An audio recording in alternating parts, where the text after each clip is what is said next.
This is Minkles and Dragons.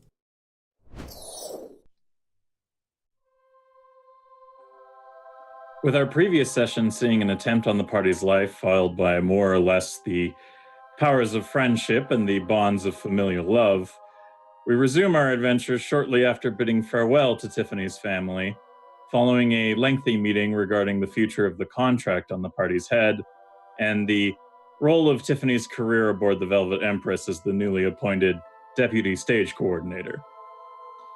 After great deliberation and hurried assurances, our party eventually learned the name and location of the assassin family's employer, one Lord Medla Nerawedran, an influential and controversial member of Unity's nobility with a history of subversive and problematic means of conducting his affairs. Armed with this newfound knowledge, and with nothing better to do, really, until they hear from the Citadel on the progression of the experiments on the highly magic-resistant Master Minkledon Herdmother, our party sets forth in search of answers. Having suffered serious injuries at the hands of a multitude of unfortunate sources in the last encounter, Laszlo has elected to remain aboard the Velvet Empress in recovery for this outing. Joining you in his place is Prue Sprout, your reliable and sassy troublemaking human friend you first met in the city of Edders. A friend that you all still really have little to no idea about, other than the fact she is quite frequently a handy companion to have around in dangerous situations, and possesses a very obvious love for any and all greenery at hand when available.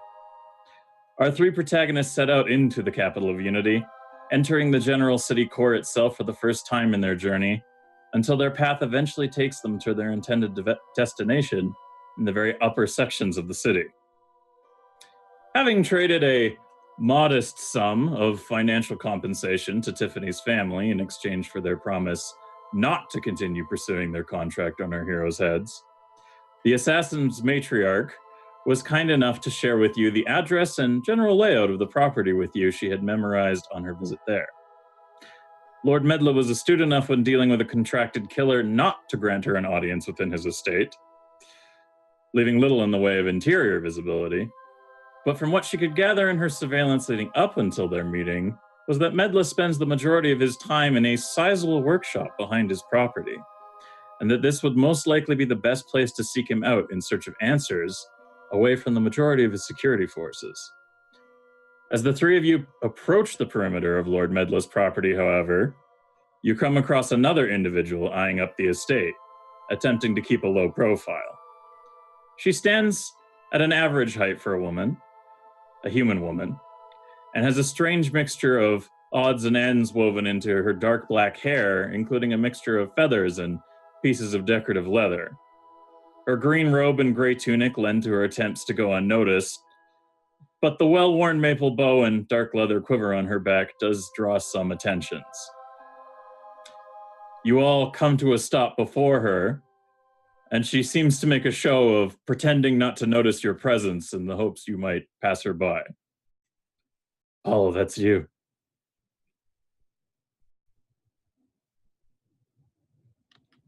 Stealthily lurking in the corner. What do you all have to say about this?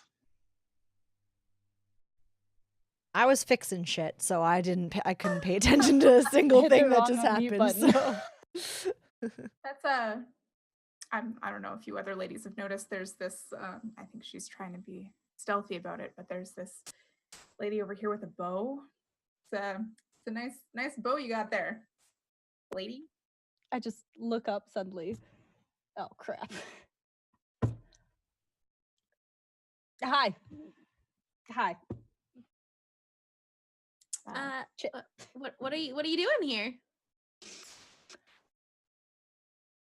Just hanging out, I'm looking to buy a house in the area. Nothing suspicious. You're not going to invite us to a picnic, are you? I mean, it's not out of the question, but no, we're good. No, I'm just interested in the area. Yeah, it's a good area. Yeah, real pretty. What do houses run for price around this area? What are you looking for in a home? No, I'm looking for lots of space, good doors, lots of windows, maybe a workshop or two. It's important. It's important. Yeah, don't worry about it. What are you guys doing here? What are you guys doing? How are you guys doing? What are you doing? I'm so stealthy. So stealthy. What are we doing here, guys? I'm just following. What brings you in here? You looking for houses too? No. So the four of you are all currently standing outside the property line of Lord Medla Narrowedron, close to his backyard, in fact, sizing up the estate and trying to figure out your best course of action for getting in there and getting some answers out of the man who just hired a squadron of assassins to try and kill you all. Yes, that is Lord Medra or Medla. Sorry. Medla. Medla. Oops, I wrote Medra. A lot of names to remember. Yeah, right. I mean, I'm sure you'll call him Medra anyways. It's totally fine. Yeah, I know, right? Well, you see, this guy that I think lives in this. I see that you're armed. And I see that you're standing in front of the place we're actually trying to get into. I'm moderately curious as to what it is that you're doing. I know you said you were house shopping. You're armed. What are you doing? Well, who isn't armed these days, to be fair. But, I'm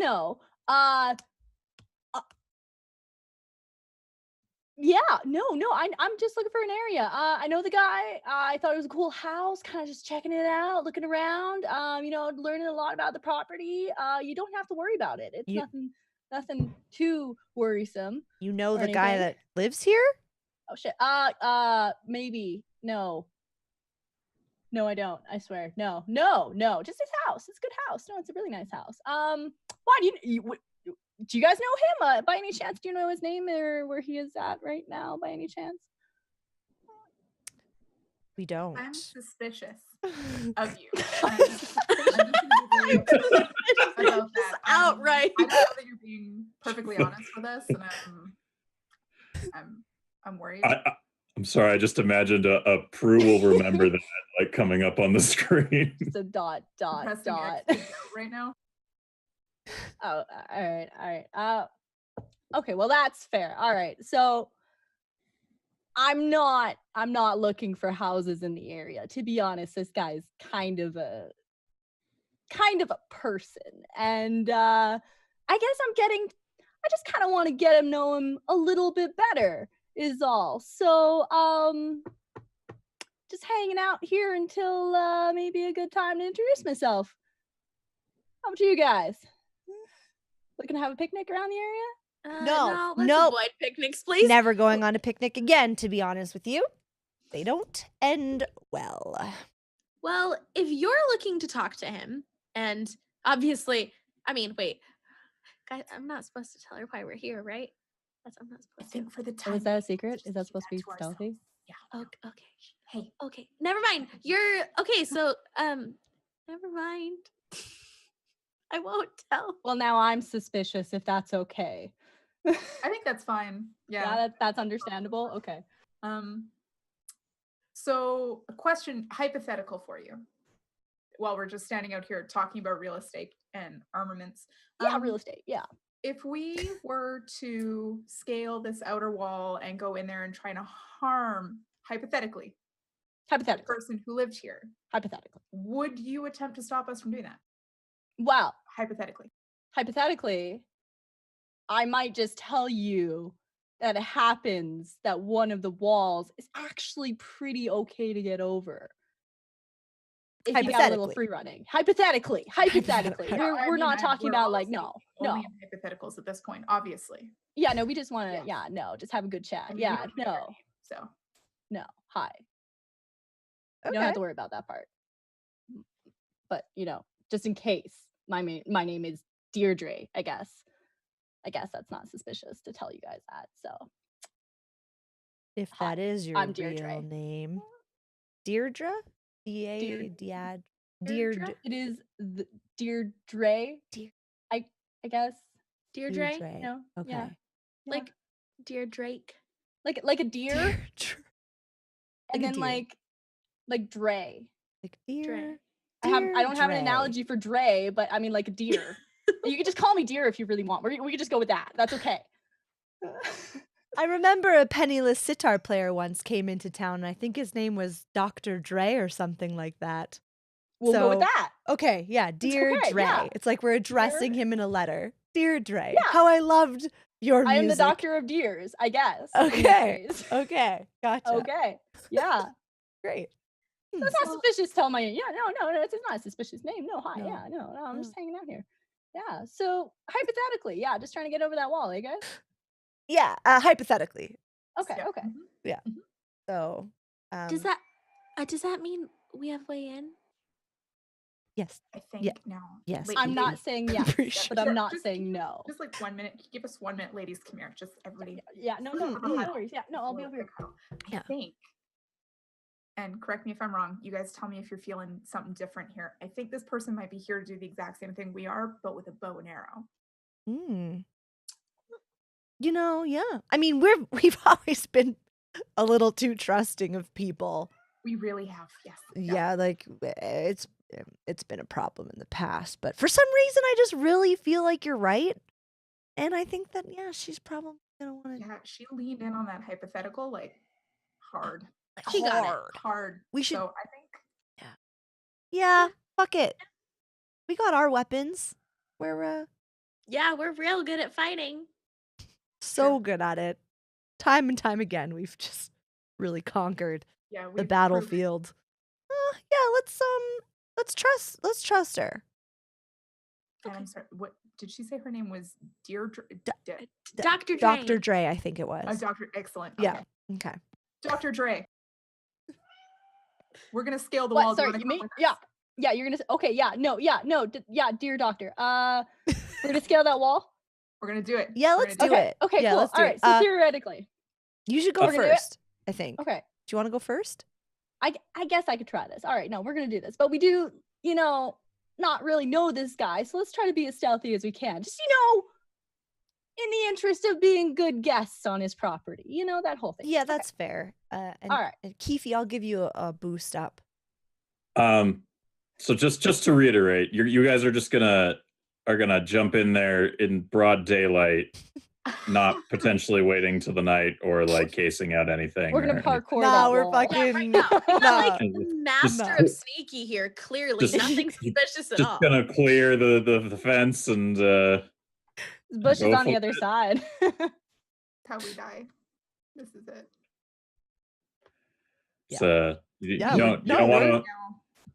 You guys don't want to wait till the nighttime. Nah, Okay, I fuck got it. No. We're just gonna go in. Better- All right. To be in plains, well, like, I don't know. I feel like there'd be like more heavily like armored security around at night because that's when they would expect an attack or expect somebody like breaking in.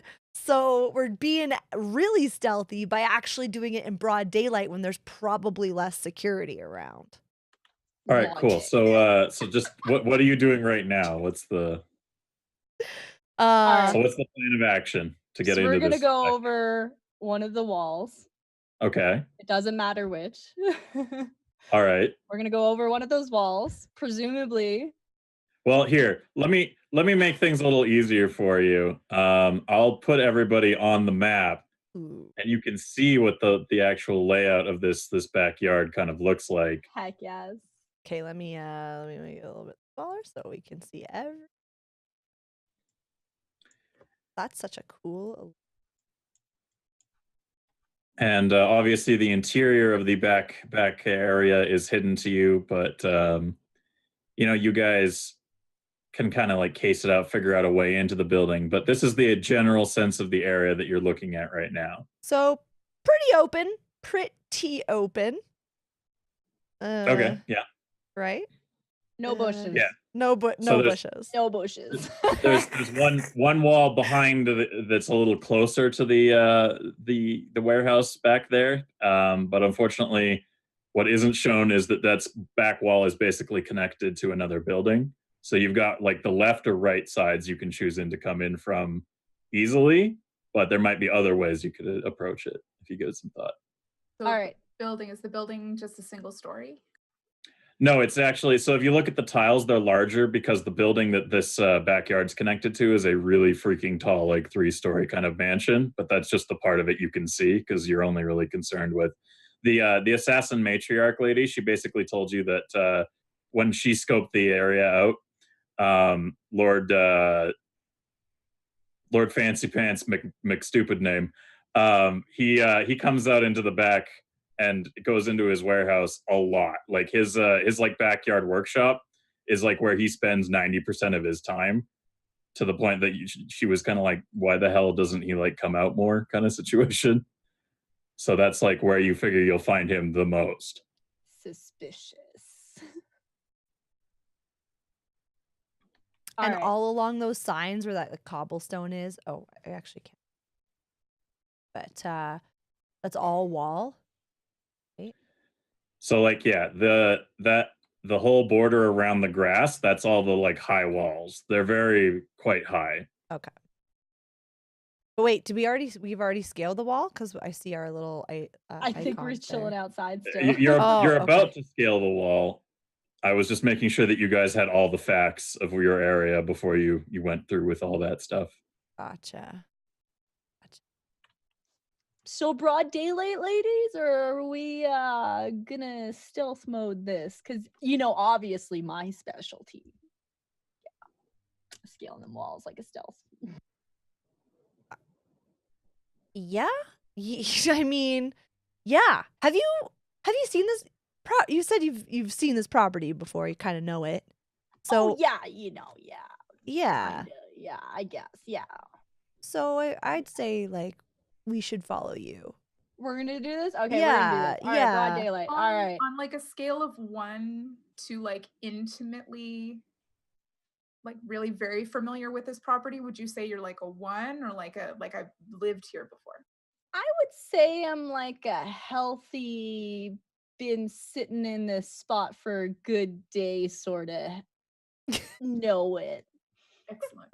I'm getting a you good know. feeling for how comfortable you are with this scenario. I'm gonna put it at a healthy 2, if that's okay. But it's a good wall. We can just kind of, parkour that shit. You eat the dwarf right now. You just. Oh, I'm sorry, gnome. Wow. Really? Wow. Whoa. So Whoa. sorry. It is. Whoa, they can parkour too, okay? That it's okay. I get yeeted quite often.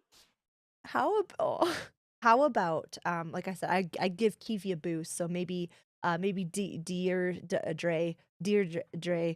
goes over, and then Prue, and then I yeet Kiwi over the wall, and then Prue, you stand there and like get ready to receive the yeeted Kiwi.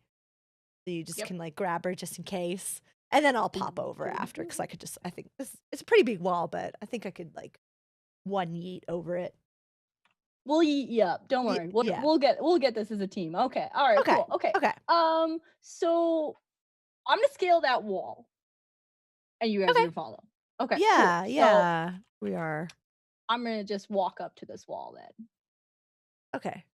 Okay. All right, cool. So we're gonna start with that. Okay. We're gonna start with we're gonna team maneuver this. So we're gonna get everyone over. All right, you had a course of doing it though, right? So starting with you. Team meeting. Yeah, starting with me.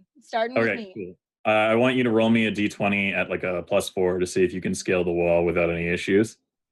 Okay. Just to clarify, just hit the button, right? Hit roll 20, yeah. Roll 20. And then add a 4 into the modifier, and then hit submit. Go. Nice. Woo! You're like you rockets over that shit. You Ezio Auditore yourself up the wall. You're just like told you I was no stealthy. hands.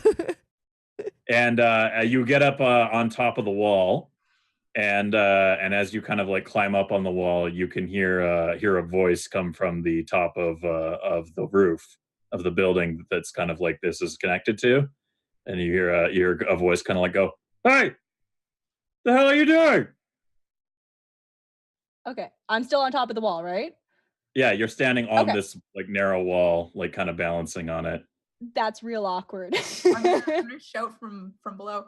Hey, do you the ball that we lost in that backyard? Can you see it? Oh yeah, the ball. Do you threw do you see over it? the fence? Yeah, we yeeted it over there. Can you see it? We just want the ball back. Is that okay, man? Is that okay? I'm gonna come get the ball. The voice is like a guard on the roof, and he's kind of like, "What? No, get the hell off the wall! It's just a ball, man. I just want my ball back. I'm not letting you into this property." Is she the only one that's on that side right now? She's on top of the wall, so yeah. here, hold on. Let me make it a little more easy. There, she's on the wall, Sorry, I have to move the. Yeah. and you guys are not on the wall. Okay. And it's a very tall wall, so he can't see anybody else. He can just see Deirdre or Deirdre. How come it's not showing? If one of them were to like hold me above their head, would he be able to see me? Like the top of your head would come up, like on over the wall a bit. If Kip did it, you could like be like a floating head kind of if you wanted. It's a pretty tall wall. I am struggling for it to show us on that side.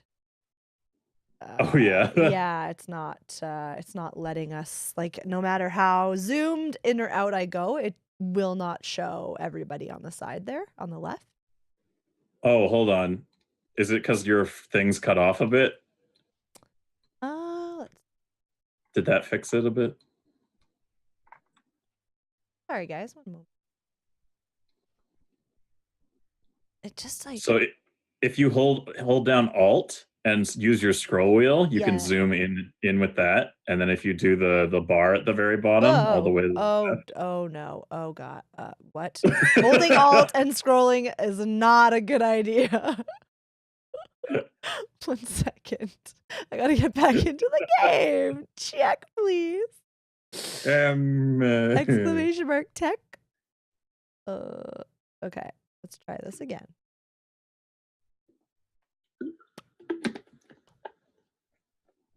Are you talking about in OBS? Press Alt? No, in Roll20. Like if you hold down Alt and then you scroll wheel in, then you can zoom in like way better than the stupid slider. Dude, I don't know how to explain it, but it really doesn't like. No, it's not a fan of this. How to fix that? It's I okay. don't know how to change it. I'm sorry. Look, it's like I'm holding Alt and scrolling, and it just like stays way. Oh, fuck's sake! Did it refresh again? Yeah, it stays over like hugging the left side, so it's never showing everybody on the left there. I don't know. Thanks, Roll20. Sorry, guys. I don't know how to fix that. It's all good. Hold on. I think I have an idea. Like. I have an idea. We could try this. This might fix the issue. And then I'll make the map bigger.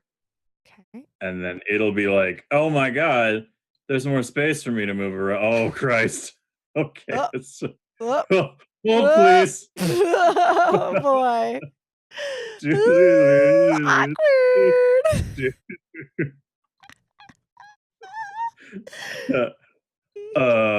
Just move that over there. Hold on a second, everybody. We got this. It's fine. We're good. It's all good in the hood.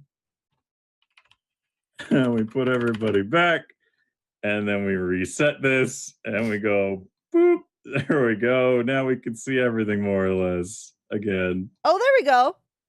There. It's just gonna be a little bit. Yeah. At least it lets you move over. Oh god. Yeah. For sure. That's better. Yep. All right, cool. So you wanted to reply to the guard on the roof? Yeah, somehow on the wall. Yeah. So are we gonna okay, he's not really convinced with the lost ball thing. Can we see him since he's on the roof? Are we able? I don't have a token to represent him, but like if you Here, I'll Can do I the. visually see him from the roof? Can I like actually like line of sight him? You can see him from the roof, but Okay. the everybody else can't really from down below because it is a pretty damn tall like wall. Okay. Okay. I'm just gonna turn around to the ladies below. Hey guys, we got two options here in like 30 seconds here. Okay, so either we yeet one of you guys up here, or I'm taking this guy out. Votes or veto? You got a bow. Is there anyone else up there with him? Does he look alone? I don't think. No. I think it's he didn't. Ask him he if didn't he's believe the ball. alone. Ask As- him if he's alone. Hey, excuse me. We just want to like share some tea with you. Do you have any friends up there that would like some or anything? Like, since we can't get our ball back, you want some of our tea? He takes out like a little walkie-talkie thing and he starts kind of like over his shoulder, like telling like somebody else on the other line. Shoot him! Shit, we gotta go. Okay, Shoot him! we're going. Shoot I'm him! gonna whip out my bow. I'm gonna quickly line of sight him, and I'm holding, and I'm gonna try to aim and shoot at this guy. All right, cool. You're gonna try and shoot him off of the roof before you can Take call him right in in. the face, hopefully. Okay, cool. Go ahead and roll me a d20 at like a +4. You're pretty good with that bow. Nice. Woo! What? Let's. I'm gonna roll a defense here and see if he can do anything about that. He doesn't. So you smack him with an arrow, and he's kind of like oh, and he does that like Wilhelm scream thing, and I'm so sorry. falls off the roof and thud into the backyard. And as you kind of like watch this happen, he like lands like, and and somebody inside the house, you can kind of hear like a scream from a window. Oh. Because somebody saw a corpse in broad daylight fall from the roof into the backyard. Probably one of the help. So that's about what happened there. So what do you want to do now?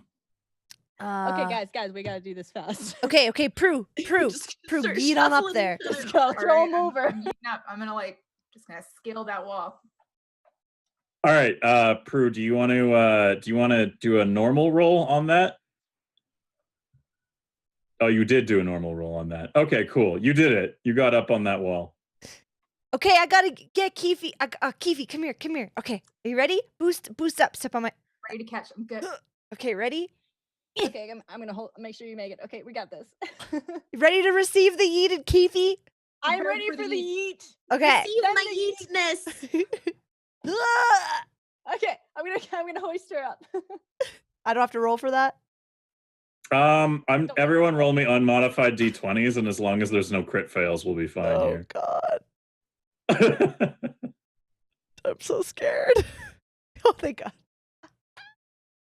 Woo! We did it. That stakes though was scaring me just a little bit. I was All right, like, cool. So "Ooh." you haul Keefe up on the and as you guys are doing this, like a couple of guards have now come out of the back door and are like And guard dogs. Yeah, they keep yeah. Thank you. They've got like a dogs. guard dog and everything, and they're kind of like making their way into the backyard, and like they're shouting stuff at you. Oh God. Hey guys, I Okay, have a so we plan. got one. I gotta jump up there too, so I'm just gonna yote myself onto the wall. Like, is that the past tense of eat? Is yoke? Yeah, I yote myself. Up. I yote. Do we have guys? Okay, this one time when we were enslaved and wait, was that the time? I can't remember. But we like grabbed, we knocked out one of the guards and then like put on their armor. Maybe this could work. Maybe one of you can put on the armor if we have time. And then we're prisoners. We could be prisoners. This worked last time. Can we do that? Where's You the did this before? We did this. No, yeah, we don't. No, guys.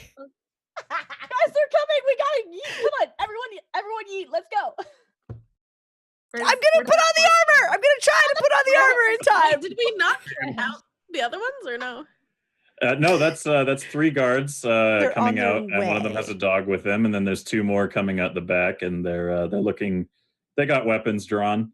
Okay, so like I don't have time to put on this armor. No, we got No, rocks. you haven't even made it up onto the wall yet. Oh. I'm not literally yoted just- on the wall. I You helped yoted. Keefe get up the wall. Yeah, that but was I the last. yoted. Do I need to roll to yote up? Yes, you do. Should I do that right now? I guess. I don't want to be at a +4. okay. All right, you don't. Plus on that one. Well, You don't. Fucking not- kidding? The elf, the um, nimble fucking elf that can eat so high. So you in your panic attempt to get over and put on armor of an unconscious man on the ground who is currently surrounded by his encroaching compatriots, in the least stealthy manner possible, attempt to scrabble up this wall. And in such doing so, you kind of smash your face into the wall in your panic and fall to the ground, and you take 1 hit point worth of damage. Okay. So how do you guys? You've got guards coming after you guys now. They look like they're about to start throwing or like using weapons at you. What's your plan now? You guys, I have an idea. I trust me. All right, everybody, trust me. We good? always, Prue. Yeah, perfect. Okay, I am going to Just don't eat me. Not going to eat you. Okay, I'm going to step in front of everyone else, and I'm going to start crying. I'm just going to start bawling my eyes out. I'm gonna get really upset. And can you please help us? We're so lost. And our friend is outside and she can't. And we need help. And can you help us? So let's just break down the situation here. So you're standing on a very narrow, tall wall. Oh, did we in the backyard? So you've decided next to your friend who just is holding the murder weapon and this guy on the ground with like a literal arrow in his chest, like on the ground. There's a gnome beside you. There's a strange woman with a bow beside you. You're crying and pretending that you need help. Well, I thought we were already in the backyard. If we're still on top of the wall, No, I'm you're gonna still grab on the both wall. of them by the scruff and we're jumping off the other. So we're getting back out of this backyard immediately. Okay, cool. So you confuse them briefly with that bit of pathos there, and then you grab both of them, and your attempt is to jump off the wall now. Is that what you're? And like back to the other side where the guards are not. Okay, cool. Okay, Yeah, I'm everybody excited. roll. So everybody except for Kip, roll me a d20 unmodified, and we'll just make sure that doesn't go poorly. Oh. Almost worked. Okay. I mean, no crit fail is no crit fail. We did it once already. It's true. It's true. You end up on the other side of the wall. It's just you don't land on your feet. There's a bit of a pile. Up. We all just fall on each other. Yeah, you fall in a big heap next to Kip, who is still on the ground, being like, "Ow, my forehead." So you're in a big awkward heap. But the good news is nobody's out there yet. So is there anything you might want to do in this situation? There's no guards visible on this side of the wall, correct? Yes, you could potentially run away and come back at a later date during the night when it's probably easier to infiltrate this place. You know I what, have a guys? better I think idea. maybe we jumped the gun. I think we might have, gotten in there a little bit too quickly. We were I really do that a lot. excited. I don't have a problem with being excited. I love this energy. I think we should keep this energy up, but maybe let's do it like later. Yeah, you want to like do it at nighttime? Because I was also Yeah. thinking, now that these guys are out, they're looking for us. We hightail it this way, off into the trees, but like really slowly, so they can still kind of see us. And then they all follow us, search party style. And You're then we go you're in a city street. There are Thank no you. trees around. Thank you. My apologies. We're gonna head down this street. That alleyway that alley. That alleyway. Yeah, I we're just mean, gonna head down an alley. I love this idea. And they Let's gotta make a follow lot us. of noise so they know which direction we went in. Maybe let's not do that. Let's actually just run. Yeah. Let's just run. Let's just like anti-stealth mode here. And Yeah, let's just run. they're gonna follow us because now they have a perimeter break and they want to find out who did it. So hopefully these guys are just gonna hightail it after us into the alley and we're just gonna do a big loop. Is that okay? Is that all right? Or we could even, we could even find somewhere to hide until the Yeah. sun goes down. 2 options. Depends on whether they follow us or not. Okay. All right. So either way, hightailing it we're gonna go this way. Okay, we're gonna go this way. All right, we're gonna run that way. I pick up the gnome and I start running. I guess I'll just meet you guys there. Wherever you're going. Put a bandage on her face. Pick her up and run. All right, Put so the the gnome general down. consensus is you all kind of awkwardly clusterfuck your way off the scene to come back at a later point. Is that what I'm gathering here? I suppose. If they don't follow us, we're just gonna come back later. If they do All right. follow us, then we'll see what happens. Cool, perfect. All right, so I can confirm that you have gotten away cleanly. There are no guards on your tail.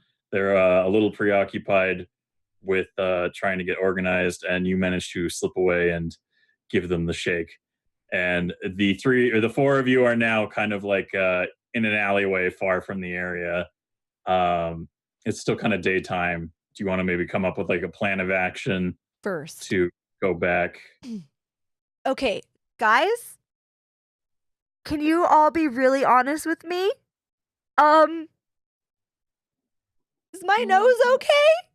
It feels like it's not okay. It's not that bad. Why are you? You look like you're shocked. What's? Prue? You know what? Here's the thing, and I want you to take this the right way because it's coming from a place of love. Your nose is straight fucked. So we're gonna maybe like a nose splint. What about Kiwi? Kiwi, can you try to fix? Wait, let me. Yeah, I'll try. Perfect. I'm just gonna jump right in to try and solve this situation. I might have spoke too soon, Kiwi. I'm a little bit. It's my face we're talking about here. It's fine, trust me. Okay, yeah, just fuck it, whatever. Can't get any worse, can it? It really hurts. It doesn't feel great. I don't know what's happening. I feel like I'm gonna pass out, maybe. It's bleeding. Oh my god, I'm so bloody. Yeah. Okay, I'll help. This is gonna be fine. I'm freaking out. I am going to try to fix Kip's nose. Oh, can you make it like a little bit smaller too? Let's start with just fixing. Okay, yeah, sounds good. Let's not set the bar too high. All right, you're gonna use your magic gnome abilities to heal her 1 hit point of damage on her nose. Is that what you're telling me? Yeah. Cool. I'll give you a +3 because it's a fairly minor thing, and you've done some healing before. Oh, excellent. Oh, Girl, I give you such a good nose job. Oh, yes. I like shape it up. Yeah, I asked for it to be a little smaller. This is like, whoa. Got you. You're very pleased with the results my of the God. nose job. Keefy, I can feel like it. Oh my god, it feels better than it did before. Like it's smaller. You did it. You did it, Keefy. Like, what is that? You know, that those places where sometimes people get things altered on themselves. Oh yeah, I cannot remember what those are called. Is that a You know? butcher shop? Is it? No, it- no, they don't eat themselves. Oh, Technically, you're not wrong. Technically. Yeah, I can't remember what that's called, but you should consider a career in that after our crazy adventures are over. Thank you, Keefy. Thank you. Problem. And did we heal her damage? Oh yeah. Yeah, she gets 1 HP. Not back. just Yes. cosmetics, but I wanted to get her some HP. My face. Hey, we need all the HP we can. Honestly, I forgot that it was only 1 HP, and like the way you said I smashed my face on the wall, I thought that it had done some serious damage. So had I remembered that it was only 1 HP, I probably wouldn't have done that. But yay, full health, full health. Like turn you into like, You know, I I'm don't know, like dude. whatever would have happened to your nose. Yeah, no, that I was a little bit scared. I'm not gonna lie. Glad Just it turned out becomes an eggplant, you know. good. Amazing. All right, so the four of you are now well away from the property. The day is getting kind of late. Did you maybe want to make a plan to come back at a later point? Maybe not the night you just tried to infiltrate the building, or are you just going to go back in the cover of darkness? I have an idea. If that's okay so with I you think guys. we have several options at this point because it seems like they didn't follow us. Hopefully we're not too easily recognizable. There's no like really distinct features, and now that Kip's nose has been dramatically altered, I think we're probably great. Nobody's going to know who we are. How do we feel about causing a distraction. Tonight? I'm okay with Under the cover of darkness? Certainly under the cover of darkness, yes. Yep. I was like, what is that noise? Have the sprinklers come on? Apollo, could you kindly get closer to your microphone for me? Yeah, it's a little bit quiet. Yes, absolutely. And you know what? I can do this too, if that's okay. Perfect. There we Better? go. Okay, that was a Yes, knob I excellent. needed to touch. Now that you've touched your knobs, we can get back to business. Wow. For this distraction idea, I got something for you guys. Now hear me out here. So it's gonna be dark, right? It's gonna be really dark. I'm thinking, what's more distracting in the dark than light? A really, really bright light. So why don't, in one of these corners of this building that we just got a really good look at, we set a fire? And I even got something for that. I can go like a big, big fire, and we just fire all over. Yeah, So- Kiwi What do fell you think? asleep. You think it's distracting enough? Kiwi passed out and fucking fell asleep. She found the fire too soon. I think my favorite part about this is there's a tiny picture of Tiny Sachi. picture of Sachi in fucking That's so Apollo's calm. spot. I'm actually gonna leave it there for now because when she comes back, I'm assuming it's gonna write itself. So I am the Keefe now. that was your master plan all along. Knock out the gnome, Success. become the gnome. Oh god. Oh. Oh no. Okay. Well, yep. Keefe is fast asleep. Can we just say that, Dylan, that she fucking She passed? real Yeah. dead. I don't know if she can still hear us or what happened there, but I'm Yeah. glad we at least have the box. I for can the- hear you. Oh. And my cats, they did the thing. I had a feeling they- your cats knocked it over. There we go. Okay, hold on. It didn't put you back, so now I gotta manually put you back. Oh, goodness. Friggin' exclamation mark. I deck. enjoyed my time as a gnome. Thank you for this experience. Okay, so She if came you behind my computer, she just pushed my light over and pushed my camera off my thing. nope, Nope, like fuck this. stream's over. Nobody bitch. gets D&D tonight. You don't get to play.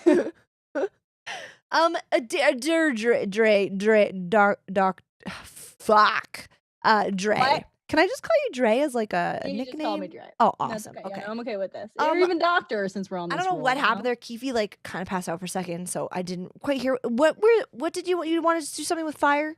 Yeah, something with fire, I'm thinking, which is probably why she passed out. It was just got a little too in fire. I for her. love She fire. loves fire, so yeah. So I just got super excited at the idea of fire. I can see it. I'm really glad. Okay, cool. So if we're going with fire, I got this little pouch.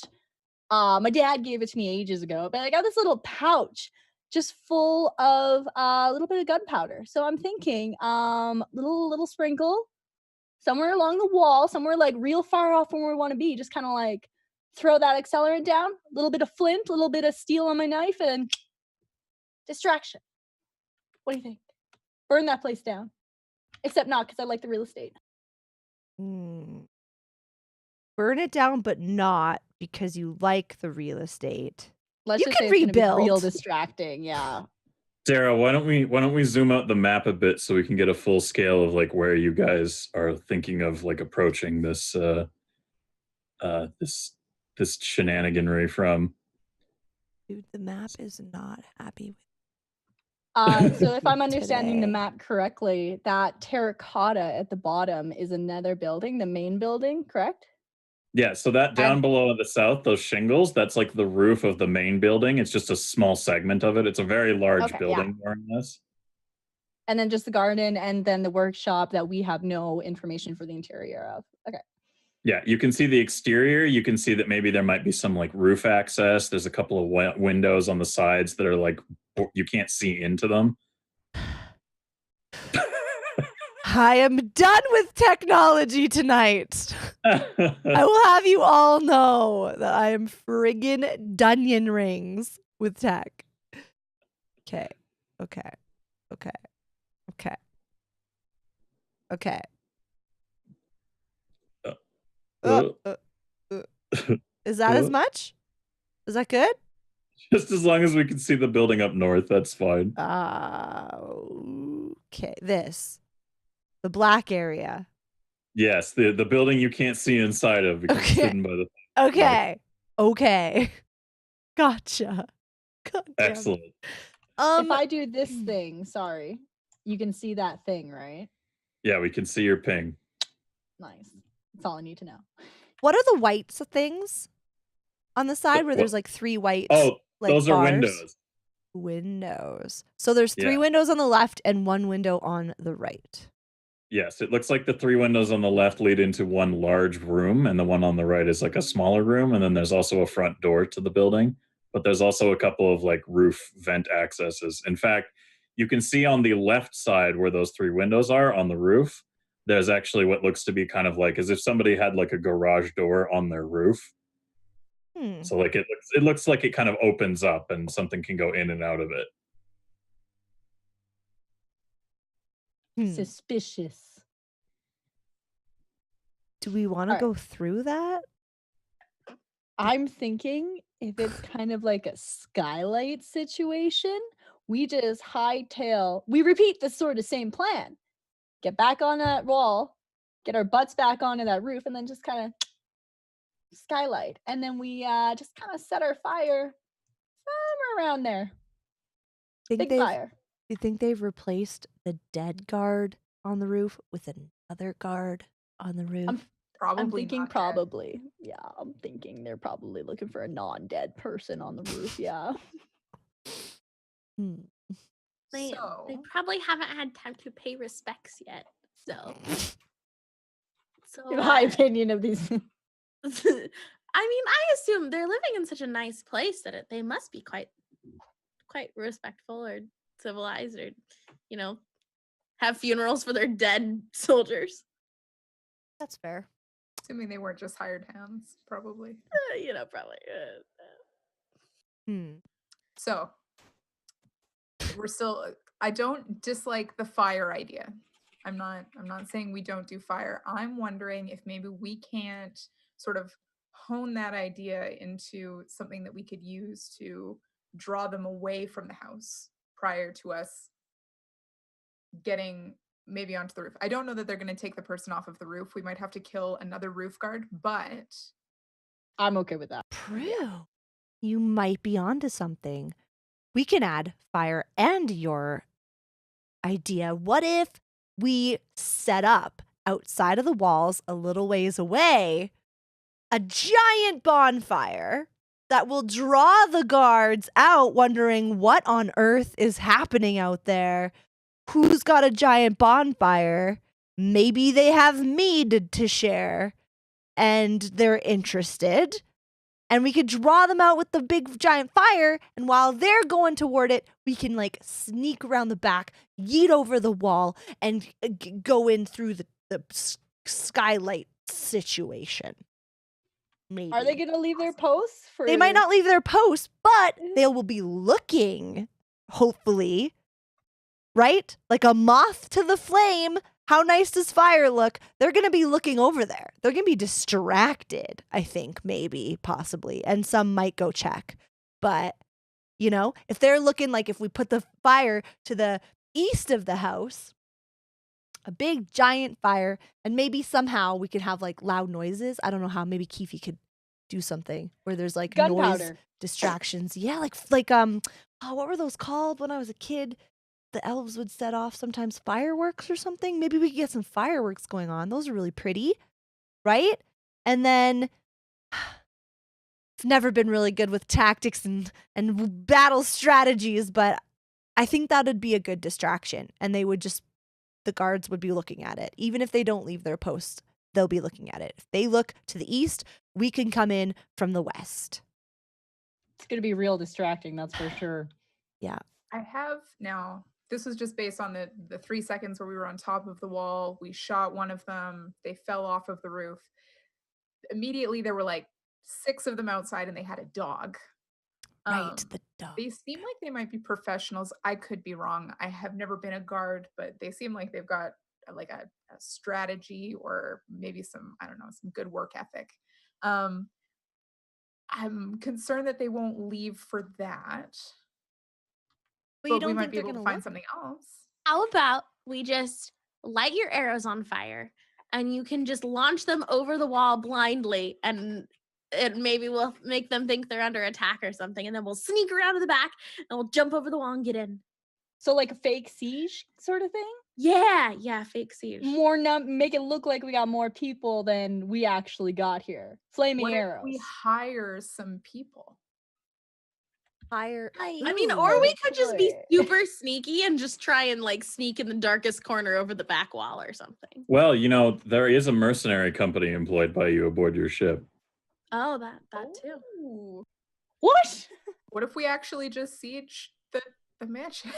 How do I always forget about that? Right. We have a lot of people in our crew. Yeah, you guys might own a very large boat that has a lot of people on it, all under your command. But I mean, that's like, if you want a job done right, you got to do it yourself. So I feel how you guys are leading with that. You just forgot about an entire army. Yeah. I mean, it happens. Question. Now that I'm thinking on it, as we've already killed a guard and now we're talking about sieging this entire estate. Did we want to talk to this person or just kill them?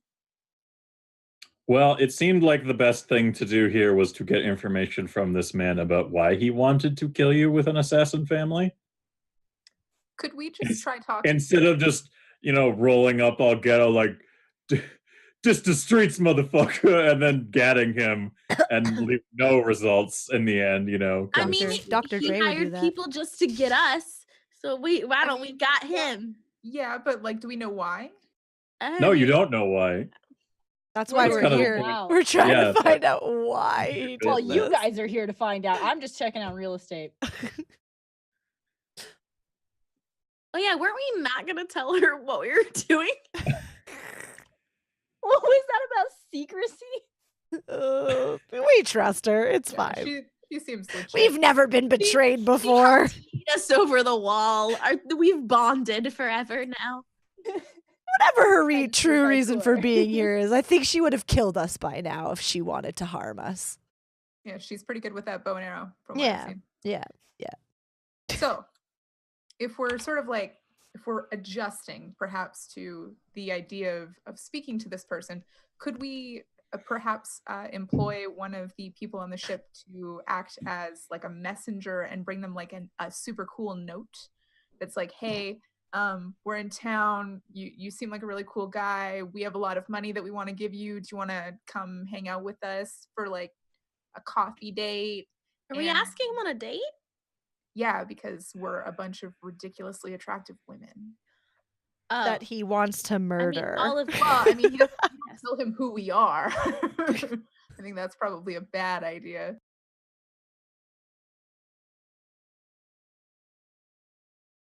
I should also mention that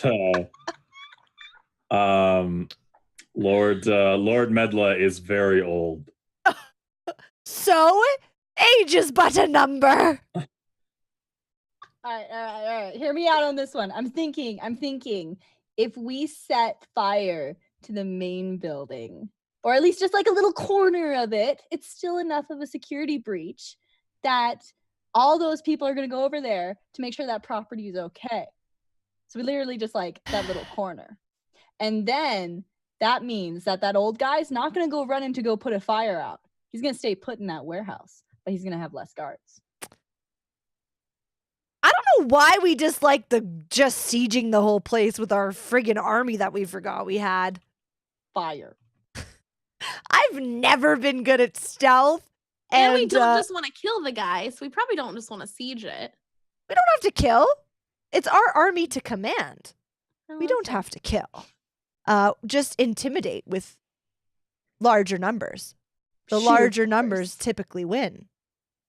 We don't have to kill. Or, I mean, a couple. We could kill a couple if they try to kill us. But after all this conversation. I mean, I don't know. My last idea didn't work out well, so. Also, just a quick interruption. I see Kaido struggling in chat there, and that's a good reminder. There is a vote up with stream labels. You can vote on a random poll. It's vague on purpose. You guys can go ahead and cast your votes. I'll let you know when we're deciding the vote results. Anyways, back to the adventure. And the vote also affects the the game. So your votes affect fate in the game, more or less. All right. Well, you guys know my feelings. Fire, pretty cool.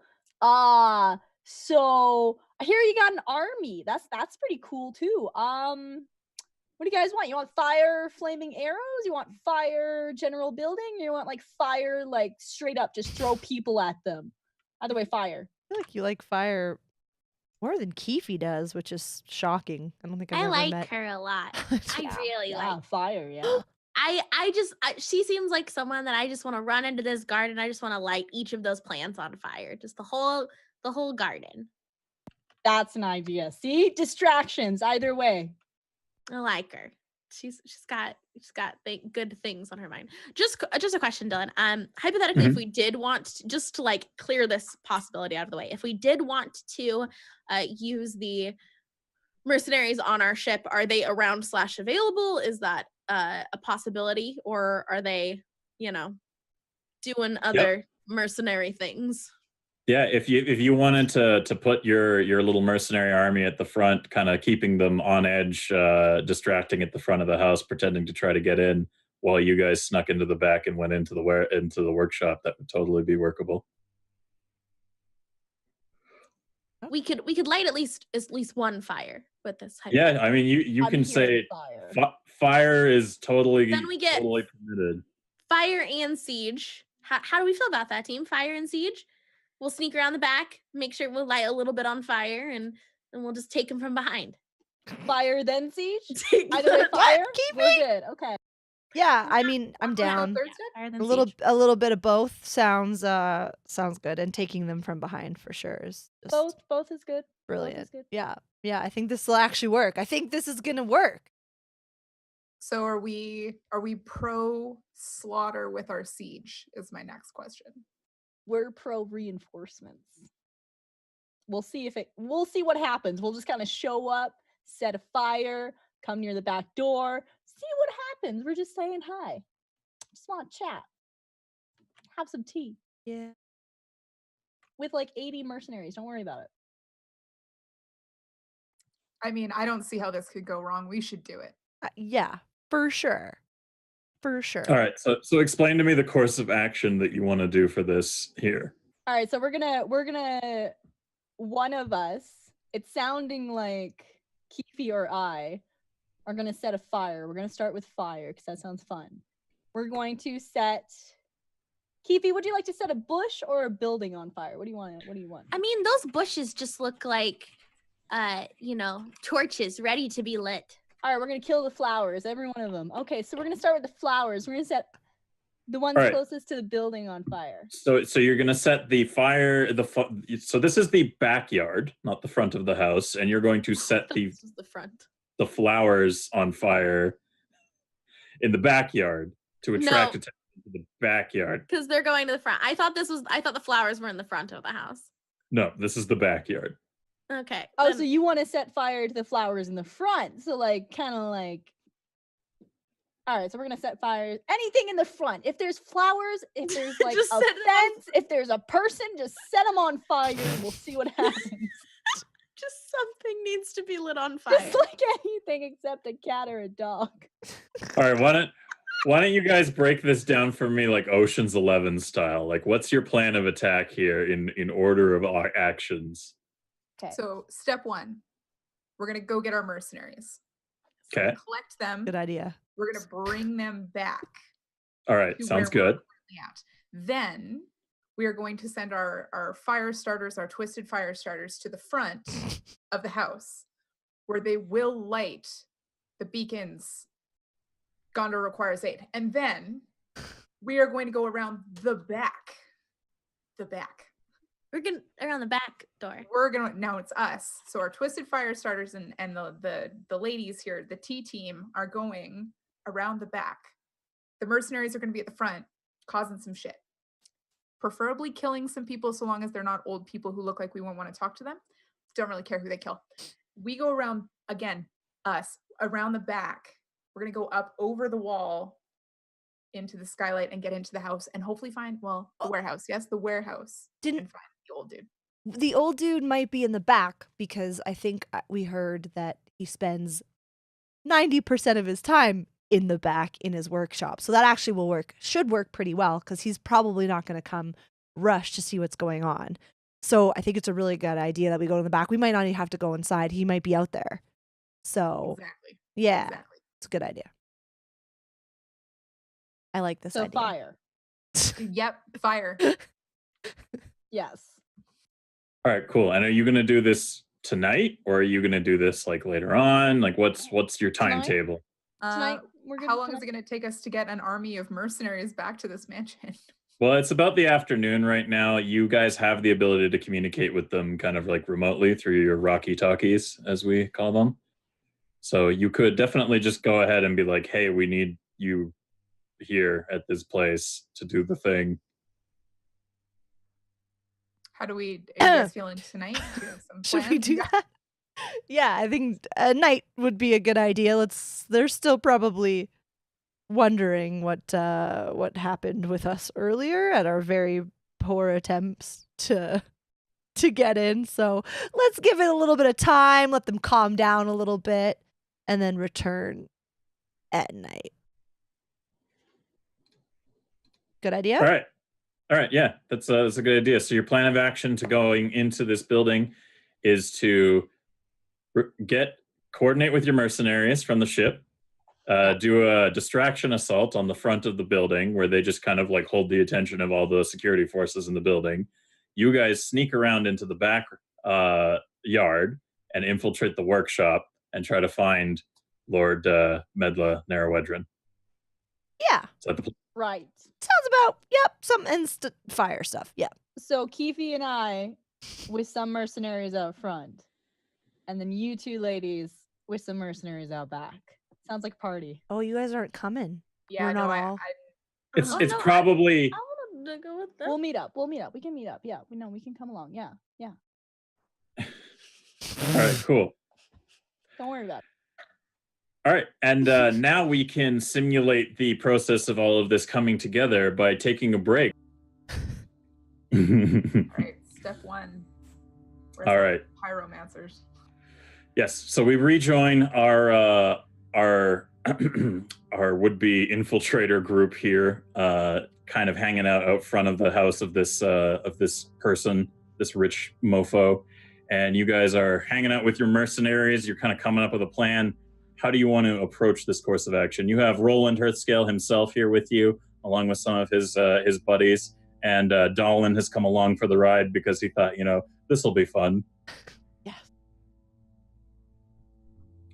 And so now you're all standing outside in the dark. It is very dark. It's very late at night. You're all ready with the plan. Do you want to go over anything with the mercenaries or anything before you go ahead, or do you just want to kind of get things going? Well, I know my rule. Yeah, you guys are going to light the fire. I got one job. And then you're going to turn around and come to the back of the house. Yes, that's okay, right. Perfect, Yes. Okay, I'm gonna walk along the ranks of the mercenaries. Okay, listen up, you maggots. I'm just kidding. Here's the thing. Just make sure there's gonna be like this. You might come across a super old dude, I guess.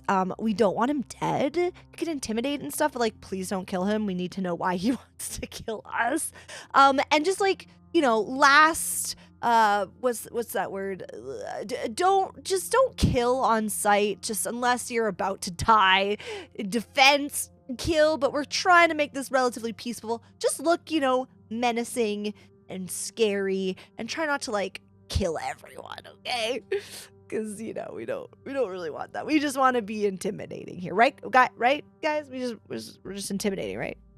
So what I'm hearing is no mass murder. No mass murder if we can avoid it. If somebody is like running up to you with the fucking spear and he's about to shove it into you, you might have to kill a bitch. But yeah, let's not try to kill anyone. Like I said, especially not an old-looking dude. We're here to talk with him. But feel free to intimidate all you want. Feel free to wave that sword around, just not into a body, unless you have to. Okay. Well, I'm gonna set the fire. Yeah. Kiwi, you can help if you want, but I also got this. And then I'm gonna make sure that we get this job done here, and then I'm gonna catch up with you guys. That way, this is siege, and I'm gonna make sure the mercenaries are not just gonna kill everyone. Yeah, good. Yeah. Okay, Yeah. cool. Fire. Light that fire. We're gonna light that fire. Okay, I'm gonna go to the front of the house. So everyone ready? Are we all ready? We're always ready for fire. Yeah, I'm fucking ready. We're all ready. Okay. Okay, I'm just gonna go. Okay, I'm going in the front of the house. I'm gonna go set that fire on. I'm gonna set it to the wall. That seems like a good idea. We're gonna set the wall on fire in the front of the house. Screw that door. All right, cool. Wait, So quick go ahead question. Roughly how many like mercenaries do we have with us? To get an idea. You've got like 20 allies with you right now. Okay. Cool. Sorry to interrupt. Go ahead. Yeah, no problem. All right, yeah. Apollo, if you want to light that fire and then pretend that you're going to do that while you need to do the thing you need to do, and then we'll move everybody to the back. Okay, so I'm gonna go. I'm at the front of the house. I'm gonna head this way. I'm gonna go to the front of the house. I'm gonna start putting the gunpowder as accelerant all over the space. I'm just gonna light it. See how it goes. We light it. We got fire. Okay, I'll take care of this process. You just go do what you need to do and come back. Thank you. Okay. All right. So, Dr. Dre, Deirdre, goes to the front of the house. She starts prepping her gunpowder and stuff. Keefe, are you gonna kind of like go help out the whole situation there, get things started with fire? Yeah. I'll assist however I can in the fire making. Well, how would you like to assist in fire making is what I'm asking you. Oh, how would I like to? What did she say what means she's gonna use to light this on fire? Well, she's putting down a bit of gunpowder, and then she's gonna kind of like set up it's like a slow start, right? She's gonna start a fire going, and by the time it starts going, then things will go. But if you want to like try to hit somewhere else on the house with fire, whatever you want to do. Yeah. So she's doing. Can you ping where she's doing again? It's at the front of the house, which is like way up there. This map. Yeah. Okay, then I will. I'll try and do like the opposite corner or whatever corner she's lighting. I'll try and do the opposite. No. This is the backyard that we're looking at right now for the map. So all this stuff is going on. I thought this was the front where I was pinging up here. I thought that's the front. Yeah, so there's nowhere on this map that you want to set on fire. Just think you're looking at the front of like a really nice looking mansion-y house, but like inside of an urban setting, so not massively like sprawling. There you go. Okay. Then I will just in the front, I will light like whatever section she's lighting. I'll light kind of the opposite of the yard in the front section as well. So there's double the panic. Cool. How are you lighting it? I'm just gonna try and Asmund will kind of just generate a little fireball into I'll do one of the, if there is any like bush or anything in the front of the house, which I assume there is. Yep, there's a couple of bushes and stuff. I'll try and just kind of like light a little fire at the bottom of it. Think of the front of this building as like a mansion in downtown New York, where it's kind of sandwiched into other buildings. Oh. And it's more like height-wise impressiveness than like it doesn't sprawl out on a big grounds kind of thing. Like someone like this dude owning a backyard, even this size with this much shit in it in this setting is like is big deal. But imagine kind of New York kind of level squishy. Okay, then I will just light something else on fire that's in the front there. There's a couple of like decorative bushes and stuff and what have you. Decorative bush number 1. I'm gonna use a fireball and light it on fire. All right, cool. So are you gonna throw it, or are you gonna kind of like? I'm just gonna kind of walk up to it and just kind of like. You're gonna just gently like boop, like fire. Yeah, just boop it with some fire. Okay, perfect. That's sweet. Roll me a d20 and give me like a +5 because it's a very simple process. In fact, yeah. You're good. You're good. I was kind of hoping you weren't going to be, but you're good. Well, just because I wanted to. I just wanted that keeping magic, but I guess you could like be a competent wizard and told shit. you I told you I was gonna roll well tonight. Yeah, You you did. did. You All have part of my been. plan. You have. You been. definitely did. All right, so you start a small fire in this area of like bushes and stuff, while simultaneously Deirdre kind of sets up another fire. And as the fire starts to build and build up, you guys eventually make your way as a team behind the building, and you can be seen now on the left side there, kind of on the approach near the sort of like skylight entry point of the building. So, Sarah, if you could scroll the map up just a wee bit, so we can see those. What are you giggling at? Oh no, I saw what you typed in chat. Did you bring enough slime for the rest of the class, No. Sarah? Like, Jesus. I want to make this shit. Like, I want to have a tub of it, and like, I want to jump into it. It feels like it'd be so great. I don't know. Jump into a giant slime butthole. Like, I'm so down. All right, so you guys are now at the side of the wall. The fire is starting. You can hear what sounds to be like the beginnings of like, people stirring in the house, getting distracted, and the sounds of like stuff smashing and people getting into a bit of a tussle is happening now. So while that goes on, then everybody is thoroughly distracted at the front of the house, trying not to make too much of a big show of it, but obviously, it's kind of hard to make a quiet attempt at assaulting the front of a building. And obviously there is a distraction, not intended to just go into the house and fuck everything completely. So you guys are on the side of the building now. You're out at this tall fence that you tried to climb earlier. What are you guys going to do? We have to scale this fence once again. Yeah. Once again, we scale the fence. I guess I prove first so I could All right. yeet Keefe again. All right, roll me a d20 plus 8. You're familiar with this fence now, and you're very agile. You're good. You get up on that. There stone fence, just like that. Now you're gonna yeet Keefe up there. Yeah. All right, cool. All right, Keefe, come on up. Step on up. If everybody except for Deirdre can roll me a d20 unmodified on that lift up there for Keefe. Keefe, did you just have a meal or something? Ugh. That was a damage roll, Keefe. Oh. So thankfully that wasn't a critical failure.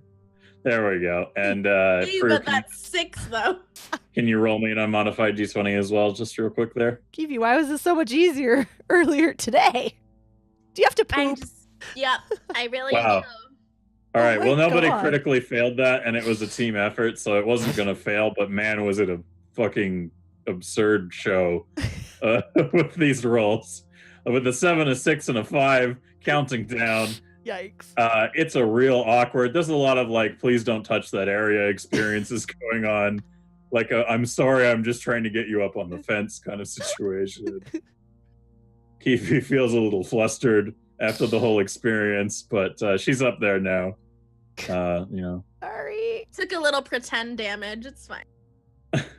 Do I need to attempt to get back up there now and hopefully not Yes, you need smash to my climb the face wall, on too. the wall? Oh, God. Yeah. Do you want to climb the wall? Yeah. All right, cool. Roll me a d20 at like a +4. Okay. I don't wanna. Can I cheer her on for inspiration? Please. I mean, you guys could help her up. Oh yeah, let's help her instead of me just standing there cheering. Well, You're just gonna leave her there. All right, cool. In that look case, down. everyone You can do it. everyone in this process, just roll me a d20 unmodified, and we'll make sure that as long as it's not a critical. Me as well. That's Not 6. a 4. Dylan? What? No, I don't do you as- 4. But I don't You do don't 4. do do a bonus. It's just Okay. like it's like a, as long as nobody crits, it's fine. Jesus. You're fine. You guys are fine. You're Struggling. just you- over at the front, right? Just struggling. No, you're with them. Okay, cool. Yeah, you're I'm just about back. to try getting up on the wall too. Parkour. So everyone except for Deirdre Deirdre is on the wall. So Deirdre, would you like to get on the wall too? Yeah. No, this sounds like a good time. Let's fire set. Let's get up on that wall.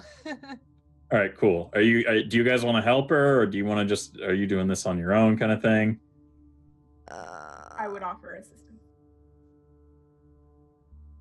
Are you cool with assistance, Deirdre? I'm cool with this.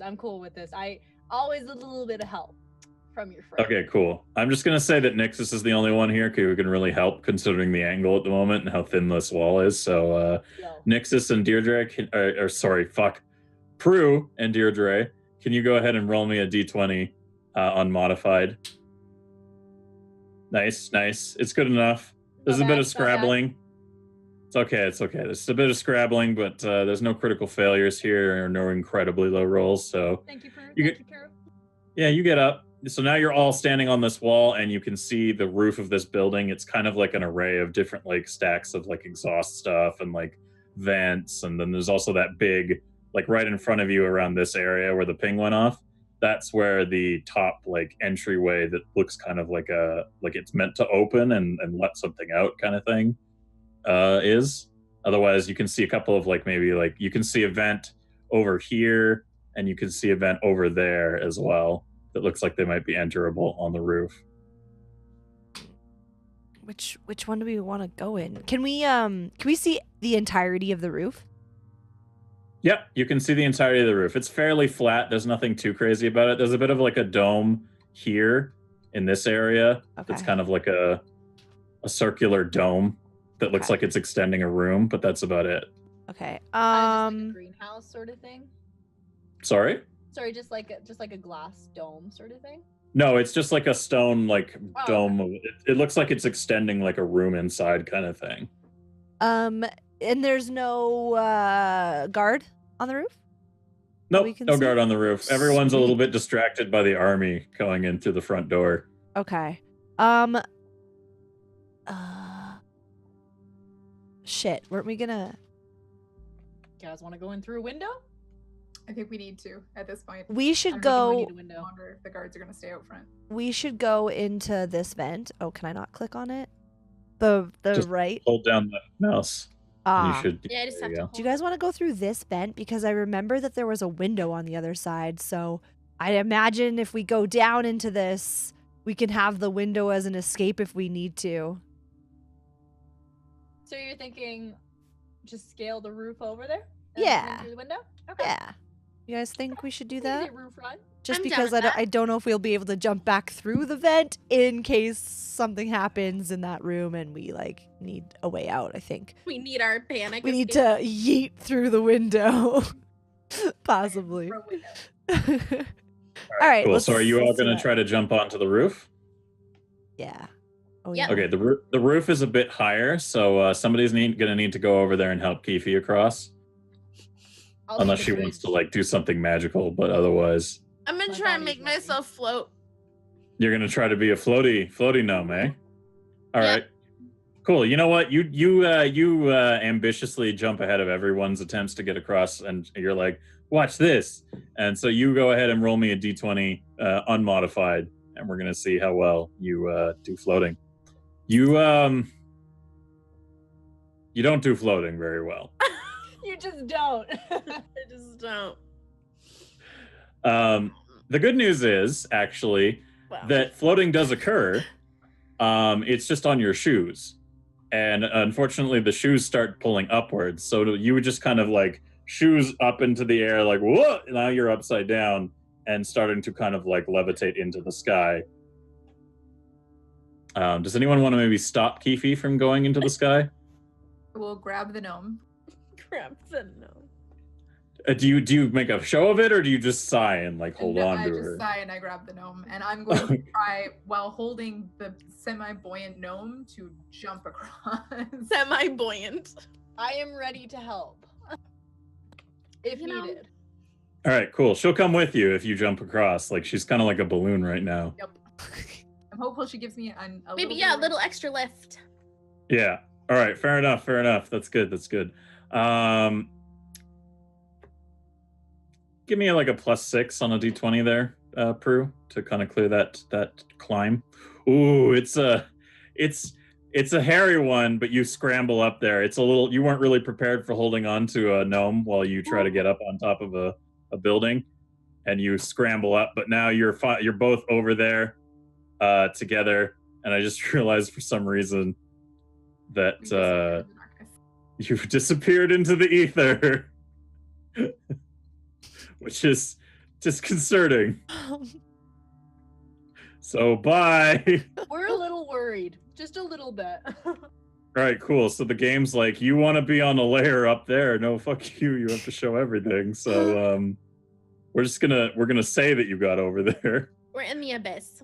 It's fine. Yeah, you're on the roof, but for positioning's sake right now, because it doesn't want to like allow me to have you override the fog of war, you're just gonna stay there for tokens. So you two make it over. Kip, are you gonna jump over and scramble up? Yeah. All right. Go ahead and roll me a d20 at a plus.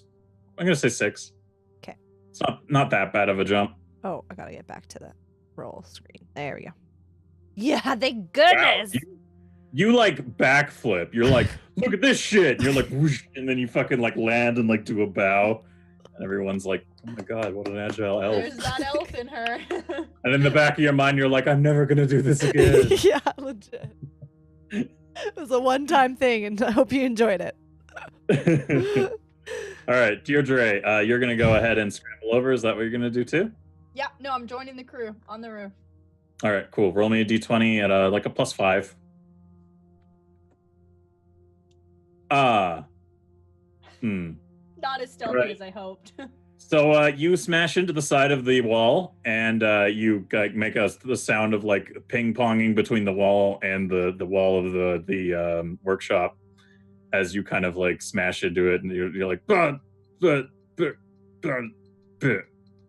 then you kind of end up in a heap on the floor. And I'm going to say you take 3 damage from the process of smashing into stuff and falling to the ground, and you land into the grass.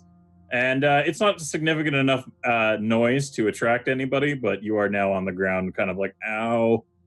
It's like you fucked up a parkour jump. Real bad. All right. Mm-hmm.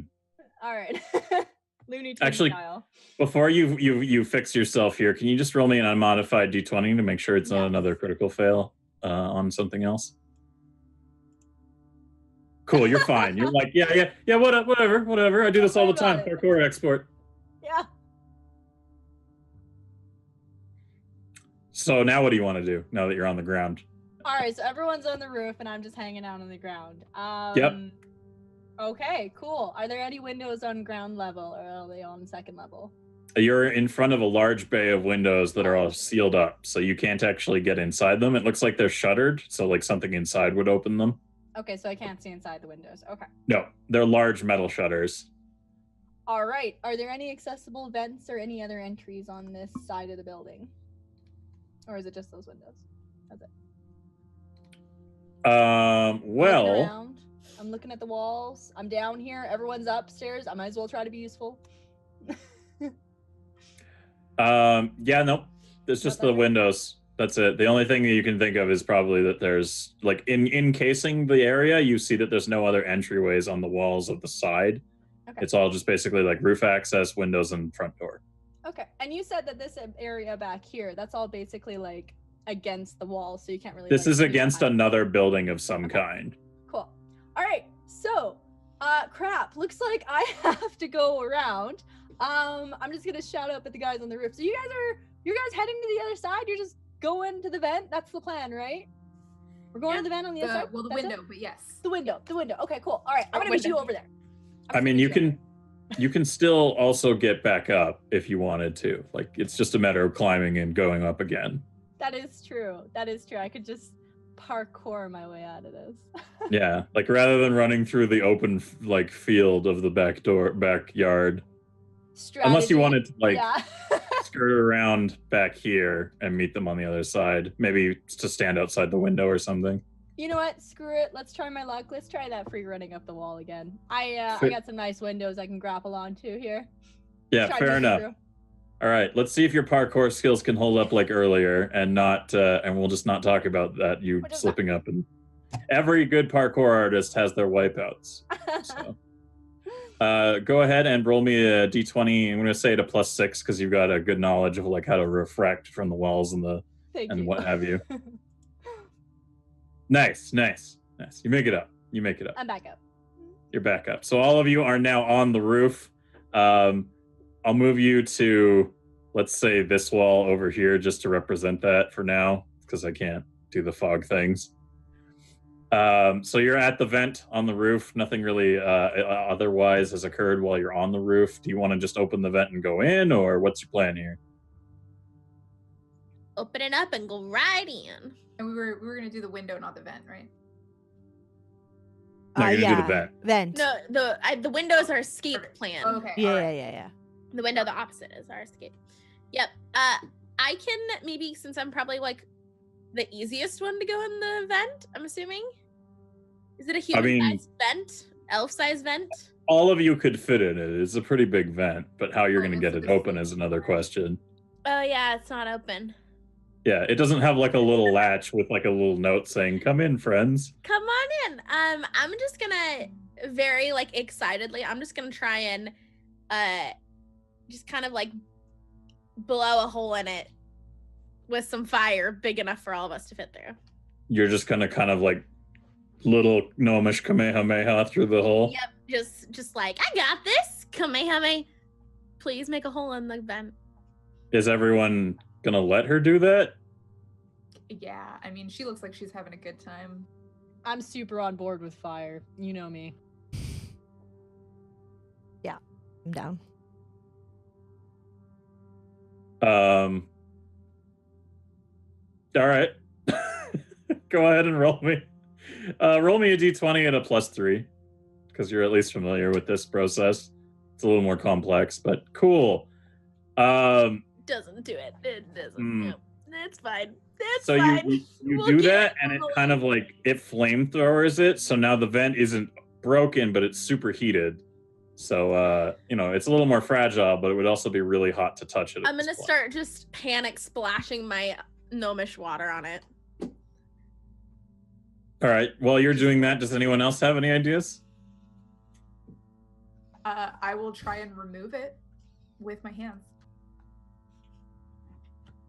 Yeah, the superheated metal grate. You're going to try to remove it with your hands. I have an idea. Putting it out with water. I'm sure it'll be fine. I have an idea. Yeah. I got a trusty knife here. Don't gotta touch the hot metal. Pry it up. Old school style here. So I'm gonna try to take my knife to that vent. If you guys are all okay with that. Sure. Yeah? Yeah, go for it. They're super mediocre about this. All right, we're gonna take that. All right, cool. And Prue, is that what you're going to let happen too, or are you gonna? If I'm not allowed to rip it off with my hands, I guess a knife will do. I mean, you could still decide to. No, you could like pumped on the knife. Let's do the knife. All right, fair enough. Okay, fair enough. All right. I want you to roll me a d20 at. I'm gonna say a -4 for trying to get this grate with a knife. Yeah, no, it doesn't. You get it in there, and you're like, take it out here. It's a real impressive show, but nothing occurs. So all right, so what's plan B here? Fire, gunpowder, more fire, just heat it up, melt it all. What do we got here? And we said that there's a window up here, right? There's a windows at the sides of the building. So basically like the tops of the windows come up a little bit over the wall itself, but they're very large, like rectangular downwards windows. And then on the roof there, you've got the vent you guys are at now. You've got the vent over here, and then the big open like bay access thing over there as well. Those are the ways in from the roof. Open bay access thing. Why are we not using that? Yeah, I'm thinking we should just go for the obvious. Yeah, let's just go in there. That sounds better. That's the thing. Let's do. So you're gonna pry it open? What kind of mechanism we're looking Yeah, at? does it have like a lock or anything on it? Kip, Mhm. as you're kind of sitting there, like listening to them all kind of deliberate a little bit, Yep. You can kind of, you know where this is going already. No, I don't actually. No, oh, okay, all right. I'm just laughing at me sitting there, just letting them try to do shit, and I'm just like, I should have an elven brownie. As you're just, you know, like sitting there, kind of chilling, trying to figure out what to do. You can hear a little voice in the back of your head again. Kip. Yeah? Kip, it's the forest spirit. Hey, but yeah, I figured so much. Kip, hi. No one else talks to me in my head. Hey, how's it You going? should probably find a way to talk to me that doesn't involve you looking like a crazy person in the future. I truly agree. Anybody watching you have this conversation would only hear what you're saying. I know. It's ridiculous. Anyway. Yeah. Do you want some help with that? Yeah, I think we would definitely like some spirit of the forest aid for sure. Okay, yes. Yeah. I can do that. Okay, great. Can you just put your hands on the metal thing? Yeah. Wait, but isn't it I'll be okay? It's cooling down now. It's fine. Just don't touch the metal. Okay. Okay, it's on. And you burn your fingerprints off. No, I'm just kidding. What the? Oh shit, my bad. No, you put your hands on the grate, and you can feel a bit of an uncomfortable sensation as vines kind of like come out of your hands. You're not really sure how it's materializing. You don't want to think about it too much. Yeah, last time it happened, it didn't feel good either. Wrap around and go in, and there's actually screws, believe it or not, and the vines kind of go underneath and start unscrewing the screws, so the screws all pop out from below, like a little bit, like tink tink tink, and the grate is now just, you can pick it up and remove it from the roof. I don't think I'm ever gonna get used to that feeling. Thanks for a spirit. No problem. Can I sleep now? You want to sleep? The forest spirit isn't responding anymore. What? Okay. He said, "I sleep now." Oh, okay. Or it, sorry. Forest spirits don't have genders. We did it, guys. Don't ask What? how. What happened to those vines? They're gone. They're gone.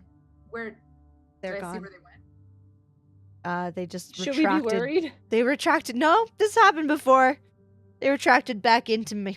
To me, I guess. I don't really get it. It doesn't feel nice, but yeah, that's just my pal, the forest spirit that I was talking to. I'm not crazy, promise. The forest spirit talks to her a lot. Gives her really great ideas. It has got us out of a couple of situations.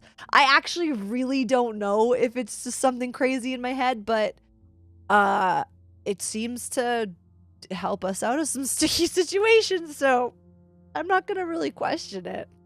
As long as you guys don't think I'm crazy. We're going with it. We'd never think you're crazy, Kip.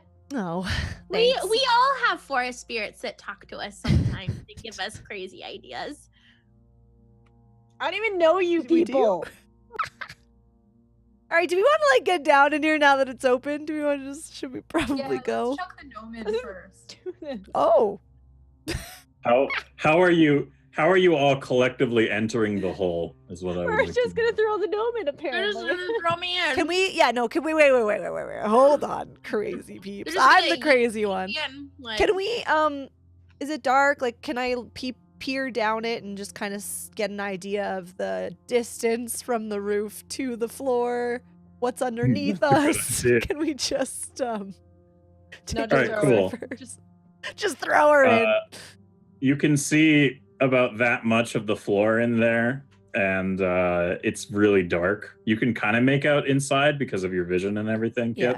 Yeah. But there's no lights on or anything right now, at least in this area. Okay. And so how could it hurt if we all had just jumped into it? Like, would we be injured? There would be a chance. It's pretty high up, It's a fairly tall building, so if you weren't careful, you could like sprain an ankle or like ow, god damn it. It wouldn't kill you, but you might hurt yourself if you're not careful about it. Okay.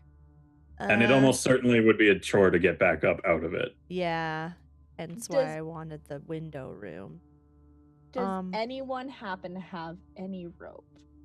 Just on the off chance. Look at Kifi. She's so stoked. I got rope. We all rope is great. You got I rope? can make us so.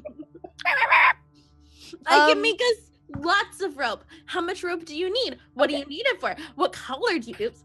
Okay, she's a little too excited about rope. We need to. Yeah, I should have warned you about that. Yeah, shoulda. All right. Okay, cool. So I got two ideas. We can snake it down, or I can attach it to an arrow across the room, zip line it. It's up to you guys. I got some leather in my hair. We could just kind of like. I've heard of these zip lines you speak of before. That's an seems kind of tactic. badass. Seems like a badass way to enter a place. Seems but like also it might make some noise. It might be a little loud. Throwing an arrow into the wall. The thunk. Yeah. Yeah. No, the thunk. You know, I know you like being sneaky and all, so maybe we don't. Like to. Maybe we don't want to do that. Should I go down first? Since my elf eyes can see best, and I could just kind of get a feel of what we got going on before we actually turn on any lights or torches, or Kifi makes a ball of light, just to make sure there's nothing crazy down there. You need rope, right? I totally, we need some rope. We need a rope. I could kind of jump down there, but you know, I'm Nah. I'm not as nimble as most elves. Yeah, I need some rope. Everyone could use a little good rope. I'm gonna make some rope. Okay, cool. Well, as I've said before, you have the rope mastery talent now. So just roll an unmodified d20. As long as it's never a critical failure, you always are good with rope. Oh, wow. You're proving your rope mastery. Kip, what color of rope do we need for this adventure? Does it need to have some sparkles in it? A special grain, perhaps? Glitter. It's gonna be a real glittery fucking rope. Sparkly shit. Is that, you're doing a glittery rope? I'm doing glitter rope. Perfect, just that, like, stealth infiltration rope. So anti-stealth. You know it. It's so overt. It's covert. Yep. All right, cool. So you shoot your glittery rope. Oh, that doesn't sound good at all. Go with it. Rope looks like, by the way. Yeah, you just eject your glittery rope into the hole, and now everybody can go in because you've paved the way. Okay, so I'm not going in alone first. Well, no. So first she puts her glittery rope in the hole. Gotcha. As, to go. So now she's holding this long length of like very strong rope. It's glittering light like any source of light anywhere is very, very much so making this a very noticeable rope. Do you want to tie it onto something? There's like a couple of stacks or something you could that would make a good like anchor. Yeah, sure. Tie it onto the stacks. Cool. Who's gonna tie that? I will. I'm assuming. All right, cool. Yeah. Roll me a d20 at like a +5, just to make sure. JK, somebody else do it. D20. It's gonna be a roll for anybody, but yeah, you tie that. You tie it. You tie it to a stack. It's good. It's a nice firm knot. So yeah, now you've got a little infiltration rope into the room if you guys want to. Perfect. Whatever you want to do with it now. Ooh. So slide down that rope. Slide down my glittery rope. Hop on that glittery rope. God damn it, Erden. All right. So who's gonna go first? Who's going down the rope first? I'll go. Just because my elf eyes. Oh wait, but you said the rope is light bright now. We can see everything. There's a little bit of light that you can see coming off that like further into the building, like maybe like about here. Hold on, sorry, 1 second. Here. I don't see anything popping up. So you can kind of see some light coming in from that, and it reveals that you can see a little bit more of. You can see what looks to be like the corner of maybe like a large cog, Ooh. and a little bit more over there. So you can see a bit more of that into the hole. Yeah, I'll go first though. Regardless, are you guys good with me going first? Okay, sweet. Just don't get burned. You know that glitter sometimes it can get where you don't really want it. You know, glitter is the herpes of the craft world. All right, I'll pop down. All right, you gonna slide down that rope? Yeah, I'm gonna slide down that rope. All right. I'm gonna say that that's pretty easy to do. So just roll me a d20. As long as there's no critical failures in this process, everyone's gonna have a good time. You're fine with rope. You master. I know how to Yeah. slide on ropes. Yeah, you know how to keep some glittery rope between your legs. So we're gonna have you kind of enter that room, and as you Prue's face right now. All right, I'm in. I'm in.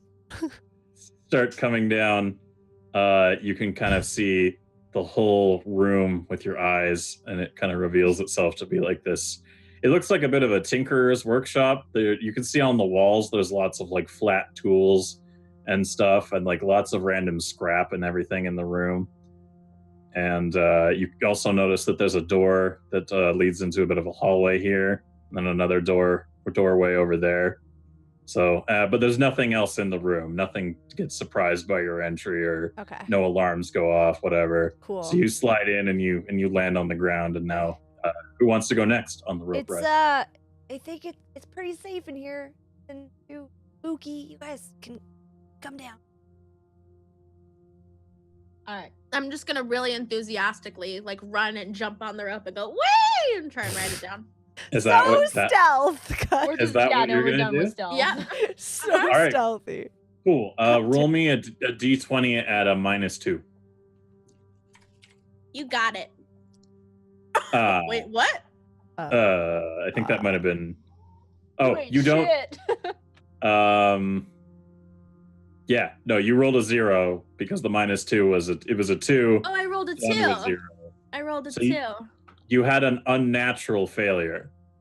So it's like a that's a success. That's like rolling a 1. It takes a real skill to get a 0.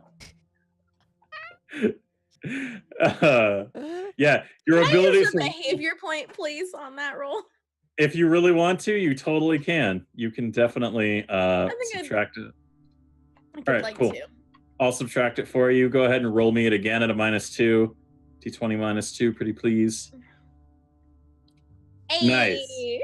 All right, you make a show of like being like wee, and you like, and then you land on the ground, and you do like a little like ta-da in front of Kip.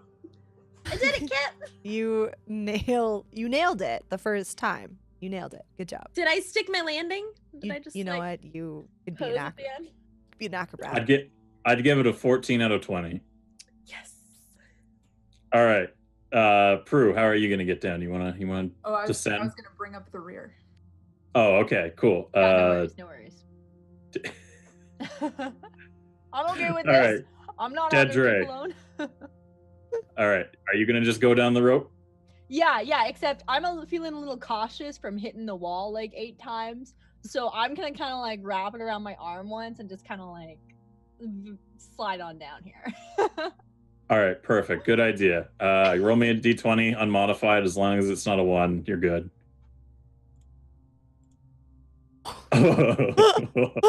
You said as long as it's not a 1. Oh my God. I did. I'm a man of my word. You shake and jingle all the way down, and you're like, shit, fuck, shit, and then you like land, and you're like, and you're good. You got a 2 out of 20. You did it. All right, Prue, what are you gonna do?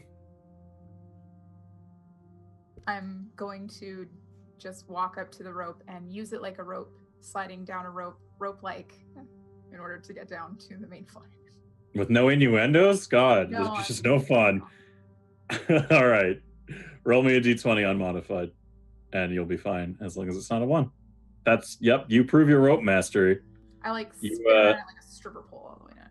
Nice. You do some Cirque du Soleil shit with it on your way down. It's quiet. It's beautiful. Everyone's like, "Oh, so nice, so good, so graceful," and you end up in the room. So now all 4 of you lovely ladies are now stuck in a room full of cogs in a building. What do you want to do now? I guess we gotta investigate the next room. Maybe. Kind of like Probably a sit good there. idea. Yeah. Can I just do like a general like look around the room and see if I see anything useful we could take with us?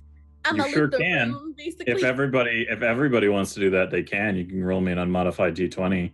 Anyone who wants to jump on that boat, just roll me an unmodified d20. Oh, Nice. Yeah. Nice. Oh, man. 2 18s in a row. Only downhill from here. So Keefe, you find what looks to be like a small kind of like multi-tool that looks like it has a lot of different interchangeable heads. It's kind of like a really weird fantasy looking Swiss Army knife, but you can tell it has a bit of like arcane to it. So if you go ahead and enter your arcane properties to it.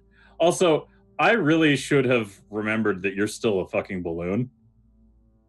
Is she just floating there?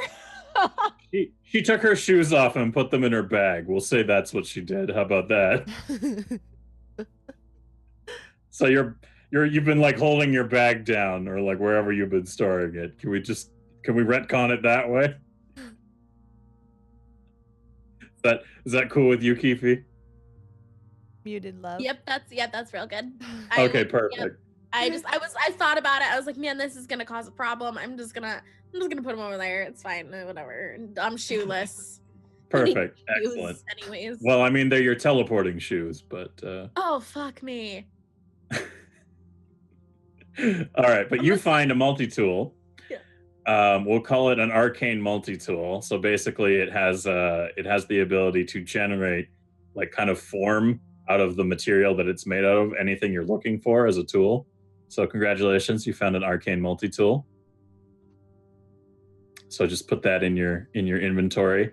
Already added it. Prue, you find gears. You really don't have any use for them. Deirdre, you don't really find anything either, unfortunately. You kind of you look around and you find some like shinier gears than Prue, but nothing here that really is of any use to you. And then Kip, you walk over to like a little bench area, kind of like over here near the wall, and there's just a bag and a little note attached to the bag, and it says remember to pay like Jonathan or whatever. And if you look in the bag, you'll actually see that there's like 500 gold there. Oh shit! I'm taking that shit. Sorry, Jonathan. Guys, I found these gears. Now, stick with me here. If you put it on your finger like that and then you spin it, it just keeps going. Whoa. Whoa. Whoa. Whoa. Whoa. Is that magic? Whoa. Whoa. That's magic. Guys, That's freaking magic? I don't know shit about magic. That's magic. That's right there. fucking... What? Do you guys want some gears? Yeah. I'll Yeah. start spinning it on my finger. Do you guys want some gold? I found 500 gold for Jonathan. Oh, yeah. That's like pretty cool. Gold, too. Yeah. Yeah, I bet if you put it... Both is good. I try to put the 1 gold coin on my finger and try to spin it, and it just fucking flies off and like hits the wall. Okay, I don't think it's magic gold, but it's gold. Excellent. Now everyone has yield fidget spinners. And are you sharing that gold, Kip? Yeah, I'm not gonna be a piece of shit. I'll see if anybody wants some. All right, so everybody add 125 gold to the gold on your character sheet then. Oh. Okay. Perfect. And now that you've done did the looting, do you want to do the exploring? Yeah. All right, I have cool. a lot of gold. Next room? We're going to the next room? Let's do it in order. Kip, what are you gonna do? I'm gonna put my 125 gold in my pocket. And I'm gonna actually sorry. Pip has been my bow right now, I'm assuming it's on my back.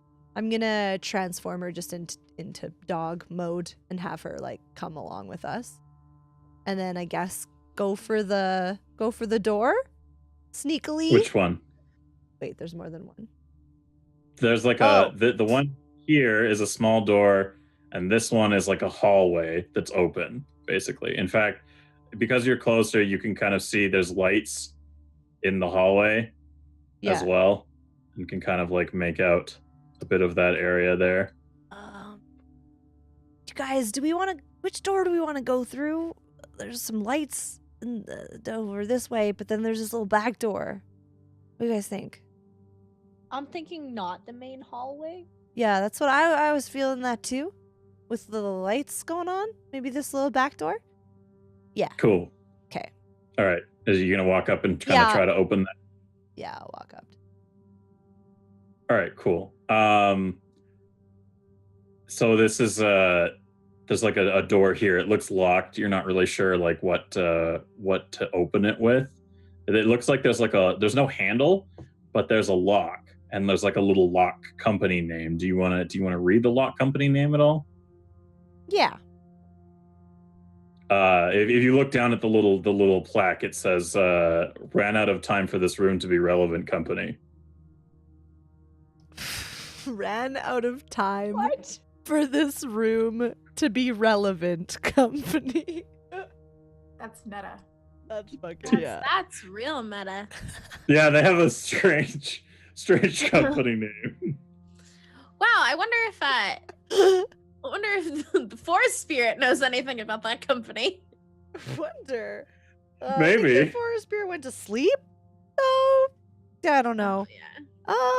I mean, okay, so it's locked. I try opening it. It's not locked. It's completely locked. Yeah. There's no handle. It's almost like somebody removed it because of the plot. Oh, okay. So we want to go in the other door? Maybe. I mean, you could. Okay. Let's go. Yeah, this one's not working. Let's just attempt this main door here. And I guess in the hallway? You're just gonna walk into the hallway? Is that how are you gonna approach this hallway? I'm very carefully. I want to peek my head out the door and use my lovely elf eyes to see if there's anything in front of us in that hallway. Okay, cool. So as you're looking down the hallway, you can see it turn off to the right from the way you're looking, and also it leads onwards into another room. And the room looks like a big kind of space that's like you don't see very much in it. There's a couple of workbenches maybe down at the long end from where you can see. That's really about all you can make out with your elf eyes. Okay. Can I send Pip to run across into that room directly across from us? Sure. Yeah, go ahead. Okay. All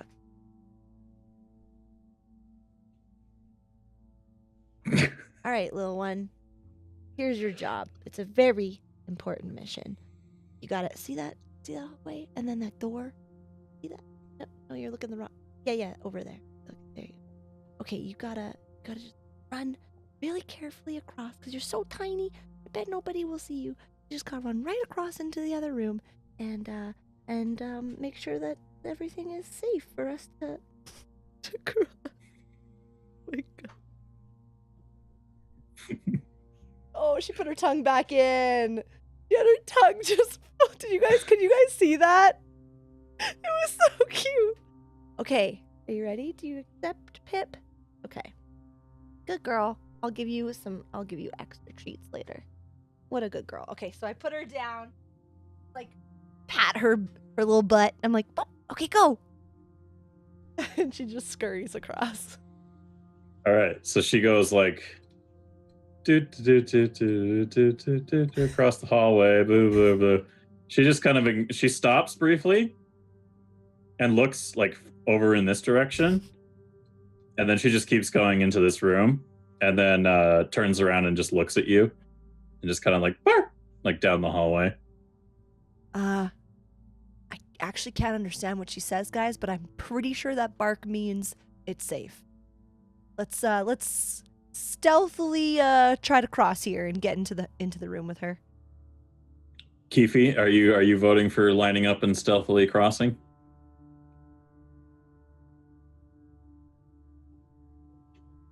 He's nodding. Oh, you're nodding. Okay. Sorry. Great. Yeah. Is Judy's everyone chewing a Yeah. bone behind me quite Show- loudly, so I'm muted.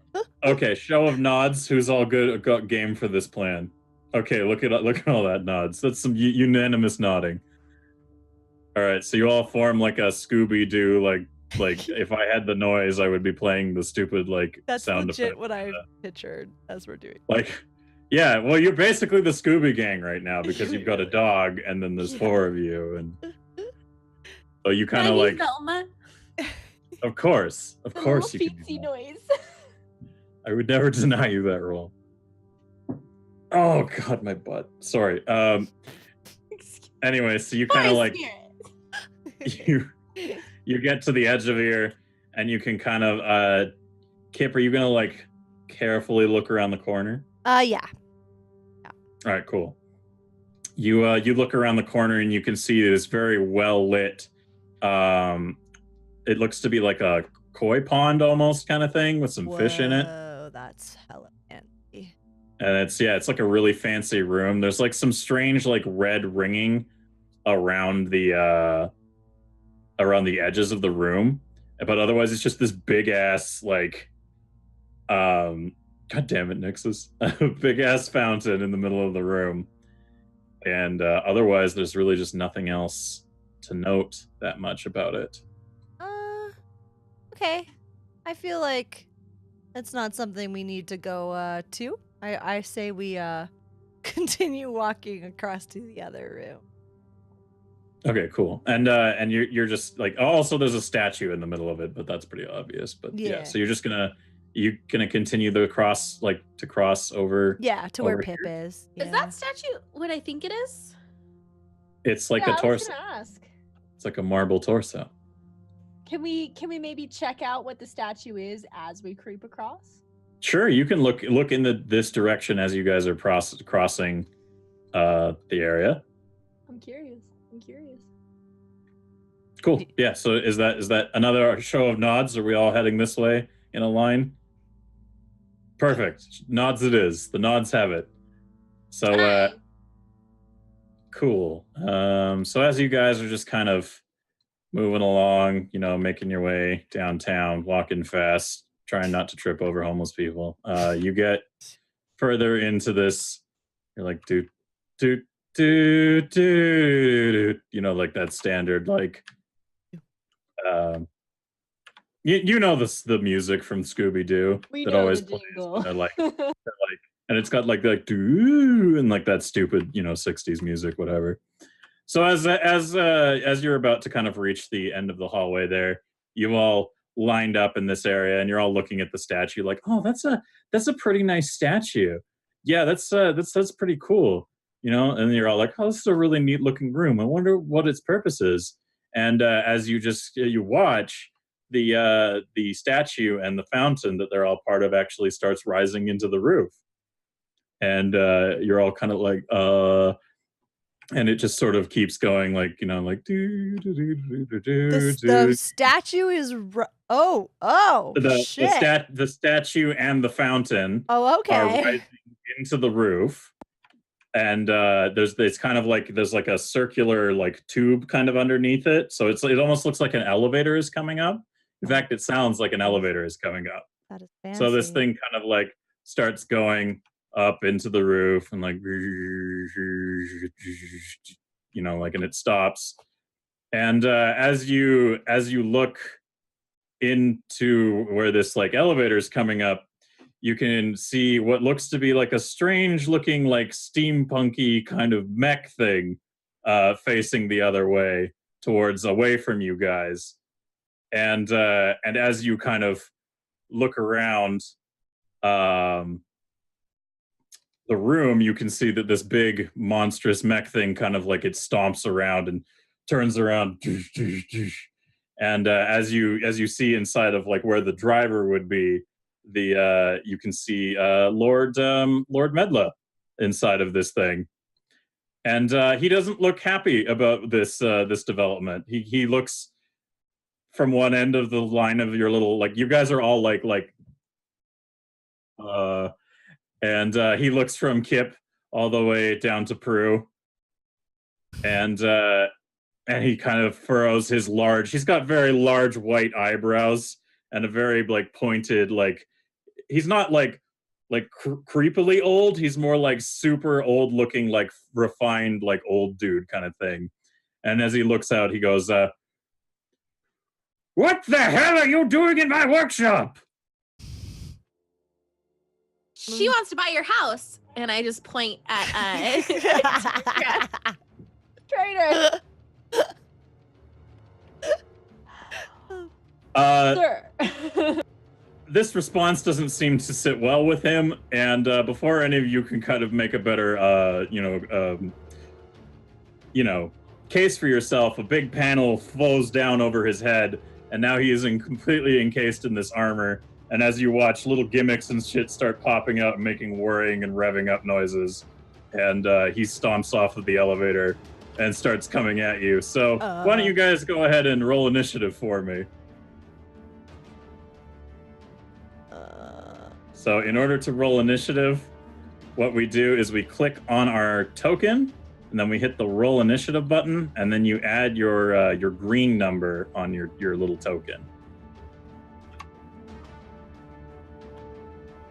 Wow. Wow. Ooh. You didn't click on your token, so you have to click on your little token and then hit the roll initiative, and it should automatically add you to the order. Okay, I'm clicking. Done. All right, so you click on your token. Yeah, token. And make sure it's selected. Then you'd click roll initiative and then type 5 and hit submit. 5. Yeah. There you go. Okay. Nice. Well done. All right. So we are starting off with Prue here in the round of actions. So he's coming stomping towards you, and I am going to give you guys a warning. This man is in a very big, scary mech suit. He is going to do a lot of things on his turn. So just prepare for that. So, Prue, what would you like to do in this moment as this large mech, this steampunky looking mech with this old dude inside of it comes stomping towards you? I'm going to pull my stick off of my back, and I'm going to run up to him, and I'm going to hit him with the stick. All right. Like where? Where are you aiming? Just hit the mech with a stick. Just hit him. I'm thinking considerably taller than us, yes? Yes, yeah, considerably. So probably in and about the knee to thigh region. Kick him in the groin. All right, so you want to try to take out one of its legs kind of thing? Yeah, I'm going to attack a leg. Called All shot right. to a leg. Called shot to a leg. Fair enough, fair enough. And you're just going to run up. And is there anything else you want to... Do you want to add some quote-unquote go juice to that, or do you just want to do it normally? Let's do go juice. Yeah, we'll go. Like how much of a percentage?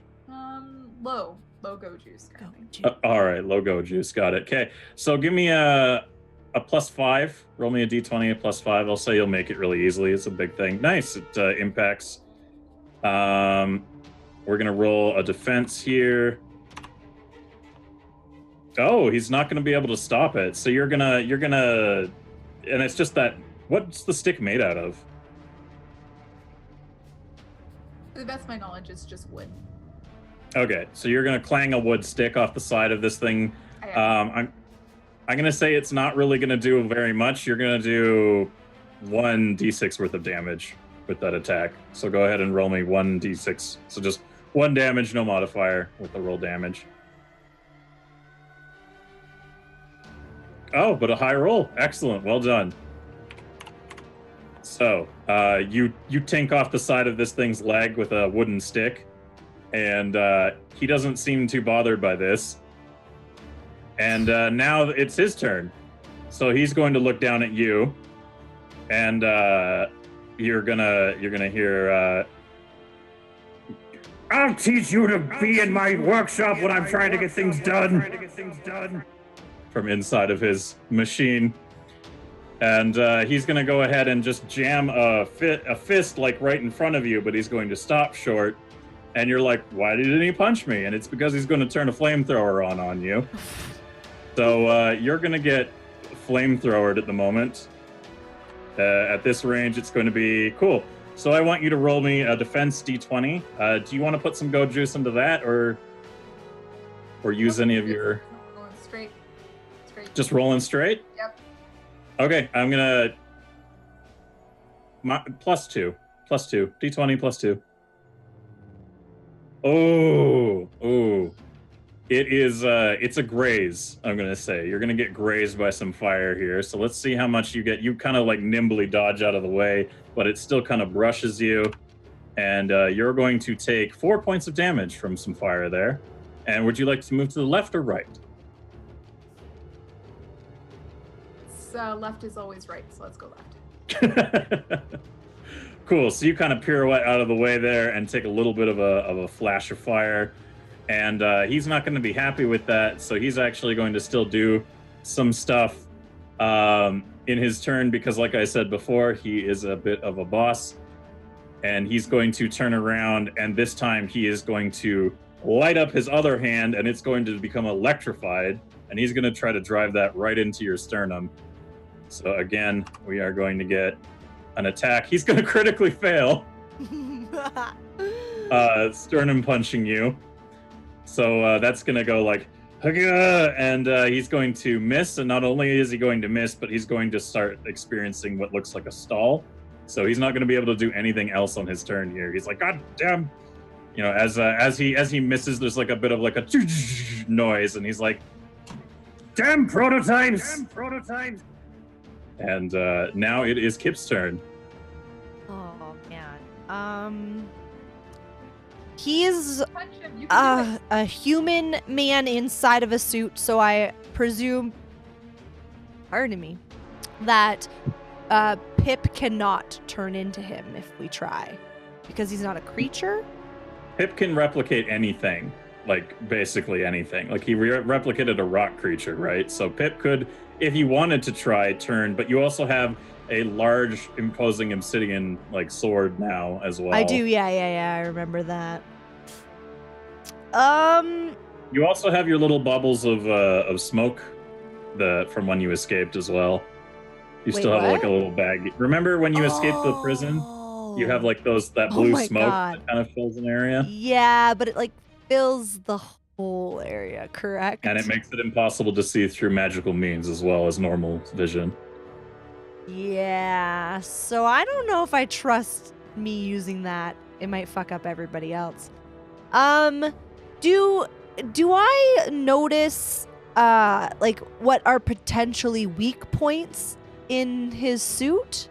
Are there wires exposed? Is there anything that might seem like give me a d20 at a +6 for your perception. Okay. And see if you can notice anything odd about this thing that he's piloting. Okay. Oh. Wow. Well, you it's like you built the damn thing. No. So yeah, you can get the sense that like the area behind the knees, like everything about this thing is built front forward in terms of like durability. So coming at it from the front or sides would probably be a really bad idea. So it seems like the back of it has a couple of weak points, you know, around the joints, like like shoulders, knees. In fact, you can see maybe parts of like his actual body exposed in parts of the rear. You get the impression that he has to finish the back of this. We could see his butt. No, his butt isn't. Oh. Yeah, he's just got his naked butt sticking out. Please. Actually, this is the assless mech suit. You meant to purchase the one with, an ass on it. This one is assless. Fan art, please. Somebody please make this a fan art tonight. Like motorcycle assless chaps, but assless in a mecha chaps. Yeah, just like Dark Goblin, if you're here, like... please, please make this happen. Okay. Well then, I will. I'll probably. I guess I'll. Oh God, my eye. I will. Sorry, I scratched my eye not thinking about it, and now it's like, ugh.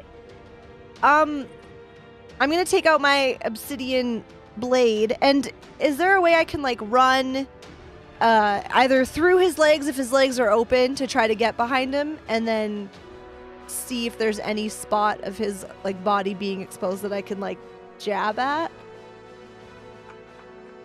Or is that Like, like you want- pretty too like? Sorry, you want to go through his legs? Yeah, if his like mech legs are So kind you wanna of do, wide like, a able. sliding, like, Yeah, which stabby I've stick? done before. Just He so wants that to you like know. Laura Croft him. Yeah, I want. Like, Yeah, like- yeah, exactly. Which I have done before. I just and succeeded in a battle. Just so you know, just as a reminder. So yeah, I'd like to like slide underneath him and then either just get behind and be able to do a quick slash if I notice any exposed parts of him. Yeah, if that makes sense. I want to like run, if slide. on your way under, you want to target anywhere that looks like it'd be a weak point that Yeah. you can identify. That's totally cool with me. I'm gonna make that a 2-roll thing because it's gonna be like a really athletic undertaking, Yeah. along with like very precise stuff. But if you can pull it off, it's definitely gonna be worthwhile. So Kimba! give me a. We'll do the first d20 to see if you can get under there, and I'll give you like a +6 because you're pretty nimble. I'm just trying to decide if I want to call upon the PPs. Right. If we have any Pantheon patrons here, patrons of the Pantheon, if we have any gods, if there's gods in the channel, speak up now so that we know who to call upon. Yeah, I did in a our- roll call earlier, but like in typage, and I saw Kiri and Hobby, or Jakiri and Hobby are there. I don't know if anyone else is. Lord Zach of the Boros. Lord Zach of the Boros is here. Yeah, Hobby is god of what? Crafting? Divine roll call, everybody. Yeah, he's the god of like building shit, craftsman, and Okay, 100%. I am calling upon Hobby Dictator, the god of crafting and building, who may very well understand how a mech suit works. And I'm praying that he will bless this roll. Please, Hobby Dictator, god of crafting, will you help me understand where these weak points are more and bless my roll? Since I'm sure you know a lot about building mech suits. Dot, dot, dot. all right. Hobby Dictator, what do you say? Do you offer your blessing in this attempt of disassembly of a complex mechanical thing? Yes! All right, it looks like you've received the blessing of the Lord of Craft. Woo. So why don't you go ahead? What did I give you? A +6? You gave me Well, plus we're gonna- 6. So we'll do a +10 Holy. for the whole combo there. Great. And you that was get a just 1d20? Yeah. I'll give you a benefit to both rolls Oh, from the oh my blood god, I divine. put in 100 plus 100. Oh, yeah, let's do plus 100. Okay, ready? I rolled Yep. up. I'm scared. I'm I'm so ready. worried about this. Nice. It's enough. You're gonna go sliding through those legs, and now you're gonna do your jab. Even with a +10, you roll a 14. No. I That don't was want a to 4 talk and about it. 10 added to it. Oh, thank God for that +10. Fantastic. So Thank you, he's Hobby. dealing with a malfunction right now in his suit, so he's not going to respond to this attempt. You're going to roll now to see if you can strike a good critical location. I'll carry over the divine bonus, so I'm going to give you a +5 to this roll Okay. in total, because you're not that practiced with swords, but you do have a divine blessing upon you. Okay. Nice. I'm going to say that's definitely enough. I'm going to do a defense roll against. Yeah, I'll do a defense roll to see if it clangs. Ooh, okay. It does minor damage. I'm going to still say that because of what you've done here, it's still going to inflict some damage, so roll me 2d6 worth of damage. No modifier. Roll damage, number of dice 2, 2. Yeah, and then Submit. modifier 0. modifier 0.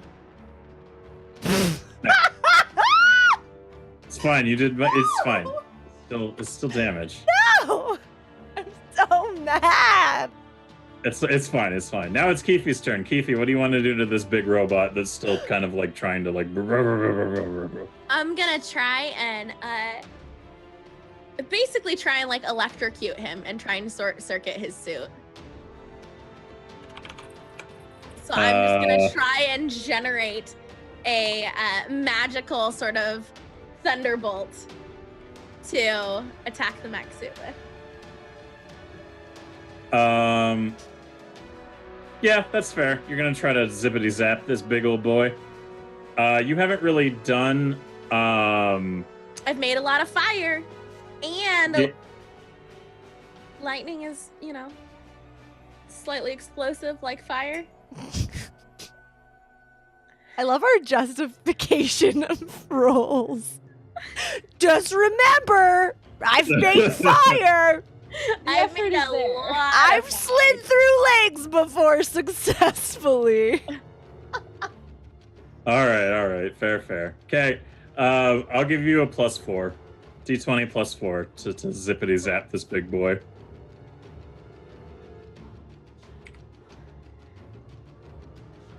Oh, I'm gonna say that zaps him a bit, but it doesn't really do much damage per se. So, I'm gonna roll a defense to see how well it gets negated from the zap. Okay, yeah, that didn't do shit.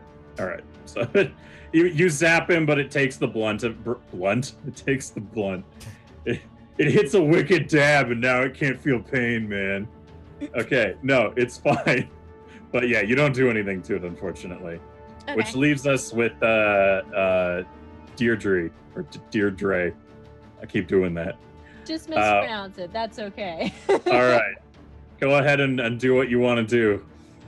All right. So I'm thinking I'm going to start by getting closer to him. I'm going to move my butt up there. I'm going to get close to his knee area. It doesn't matter which one, just any knee. And I'm going to take out my little trusty pouch of gunpowder. And I'm going to try to shove some of that gunpowder in that knee joint. Just like stuff it as fast as I can. If anything, just like throw glitter at it, sort of thing. I just want it in that joint. Okay, I'm going to say that you can do that without rolling for it because he's currently immobile.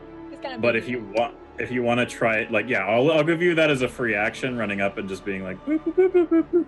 Is there anything you wanted to do elsewise on top of that?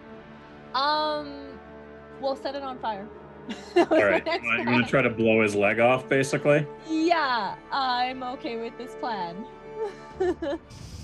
All right, fair enough. To see if you can get that going well enough, why don't you give me a roll? D20 plus 2?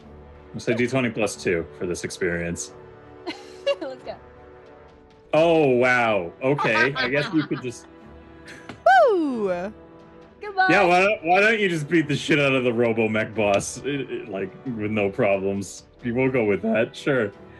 Sweet. Yeah, I'm gonna roll a defense roll here to see how well that affects it. Now what? Okay. Go ahead and roll He's me taking this house. 66 worth of damage, please.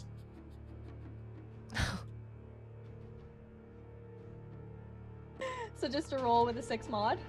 No, 6 dice. 6 damage sorry. dice. How do I do this? Educate me. Okay. Click on roll damage. Number of dice, 6. Oh, number 6. Okay. And then no modifier. Okay. No modifier. Yeah. Oh my god. Holy fucking shit. So, what was that about trusting strangers? He's again? dead, right? No, he's not dead, but you did blow the leg off this thing. Woo! Which is, he's not going to be happy about that because it makes him very hard to, it makes him very hard. Makes him It very makes hard. things hard for him. So he loses the leg of the thing, and I'm going to say that his leg is pretty fucked up and mangled from that explosion because his body is inside this suit, right? I should have gone So- back. So he's not in a good place right now. In fact, we can all listen to the joys of, oh, Jesus Christ! There you go. That's what you get out of that. which brings us back to Prue's turn. What do you want to do, Prue?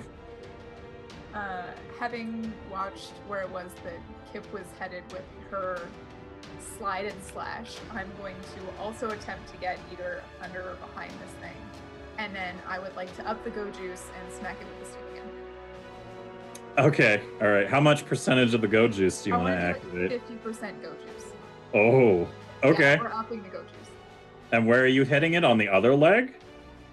Like either like undercarriage or backside. Oh, like you're going out. You're just gonna give it a smack to the back, basically, Yeah. is what you're kind of trying to do The here. reach round. Oh, all right. Yeah, cool. Give me 2 rolls. One is for the hit, and the other is for the other thing. The first roll will be at a plus, I'm going to say 11. Cool. Yeah, you give it a good back smack, and then roll me a d20 at a -1. Ooh, all right. And then I'm going to do a defense roll to see how well this thing kind of like braces for that hit. Not well at all. You're going to send this thing careening forwards. It's not necessarily going to do a lot of damage. Roll me 1 damage die, actually, just to see how much damage this impact does. But you do face plant him. So he takes 4 damage on this. Owie. He face plants. We're gonna do a little bit of like a not having a good time effect on the token there. So you face plant the mech. He's got 1 leg missing, and there's blood coming out of that area. The explosion kind of what's that word? Cauterized the area, so it's not like super bleedy, but you can tell he's not having a good time. He's flat on his face. He can't do anything. In the process of you delivering that smack to the back of this mech, very briefly, everyone in the room can kind of see like a flourish of what looks to be almost kind of ethereal wings behind your back. It's kind of like as you're doing it, your eyes light up a bit, and there's like a brief flash of what looks to be kind of like strange looking wings behind you, and you just deliver the fucking like home run to the back of this dude, sending him forwards. And now we move on to his turn, but unfortunately, because you've blown his leg off and smashed him into the ground face first, he's going to spend the entirety of his turn trying to even make an attempt to make himself mobile enough. He is not. He's in a bad place. So Kip, this guy on the ground, he's having a little bit of trouble with his big old robot. What are you going to do to him? Oh, right. You're like over here now. Shit. Sorry. I should have moved my... Yeah. Everybody's closer.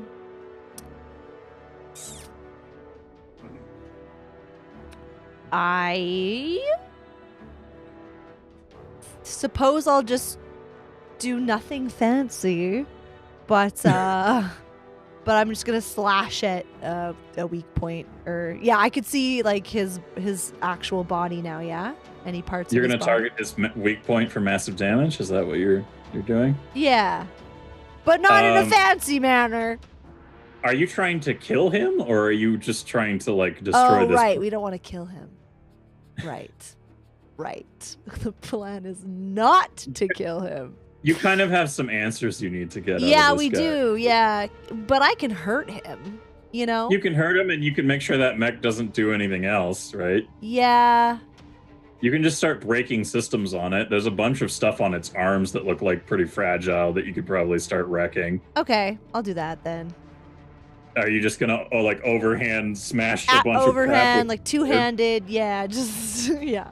All right. Yeah. Well, he's in no like position to defend himself against that experience. So go ahead and roll me an unmodified d20, and how high you roll is just how much shit you break.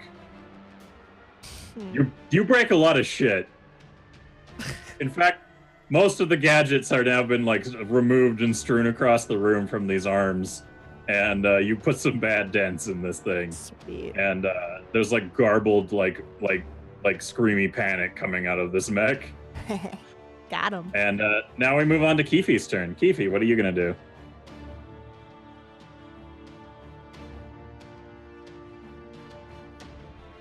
Sorry, I was thinking for a second. Yeah, I was thinking for a second. I am just going to, since, electricity doesn't work, let's try and magic rope his legs together. So hopefully he, becomes less nimble in Well, that. he's only got one leg, so I don't think mobility is an issue. Okay, no mobility. In fact, maybe you would want to prioritize getting him out of this thing somehow while he's still, unable to do much. Would I know if this suit is magnetic at all? I mean, it's made of metal, so Let's it's... make it magnetic. That's true. What do you have in mind that requires magnetization? I wanted to, create a giant magnet on one of the walls to try and pull the suit off of him. I mean, at a hefty... I mean, tell you what, I'll give you a big negative to that. If it works, then it'll probably end this fight if you want to try it. Yeah, I'd like to try and make a big magnet. All right, you want to? Can you describe it to me? The magnet, is it like a big Acme magnet from like the Roadrunner Coyote cartoon? Yeah, but it's bright pink and it has glitter to match my rope. All right, a bright pink glittery cartoony magnet. You're gonna manifest it on the wall. Yep.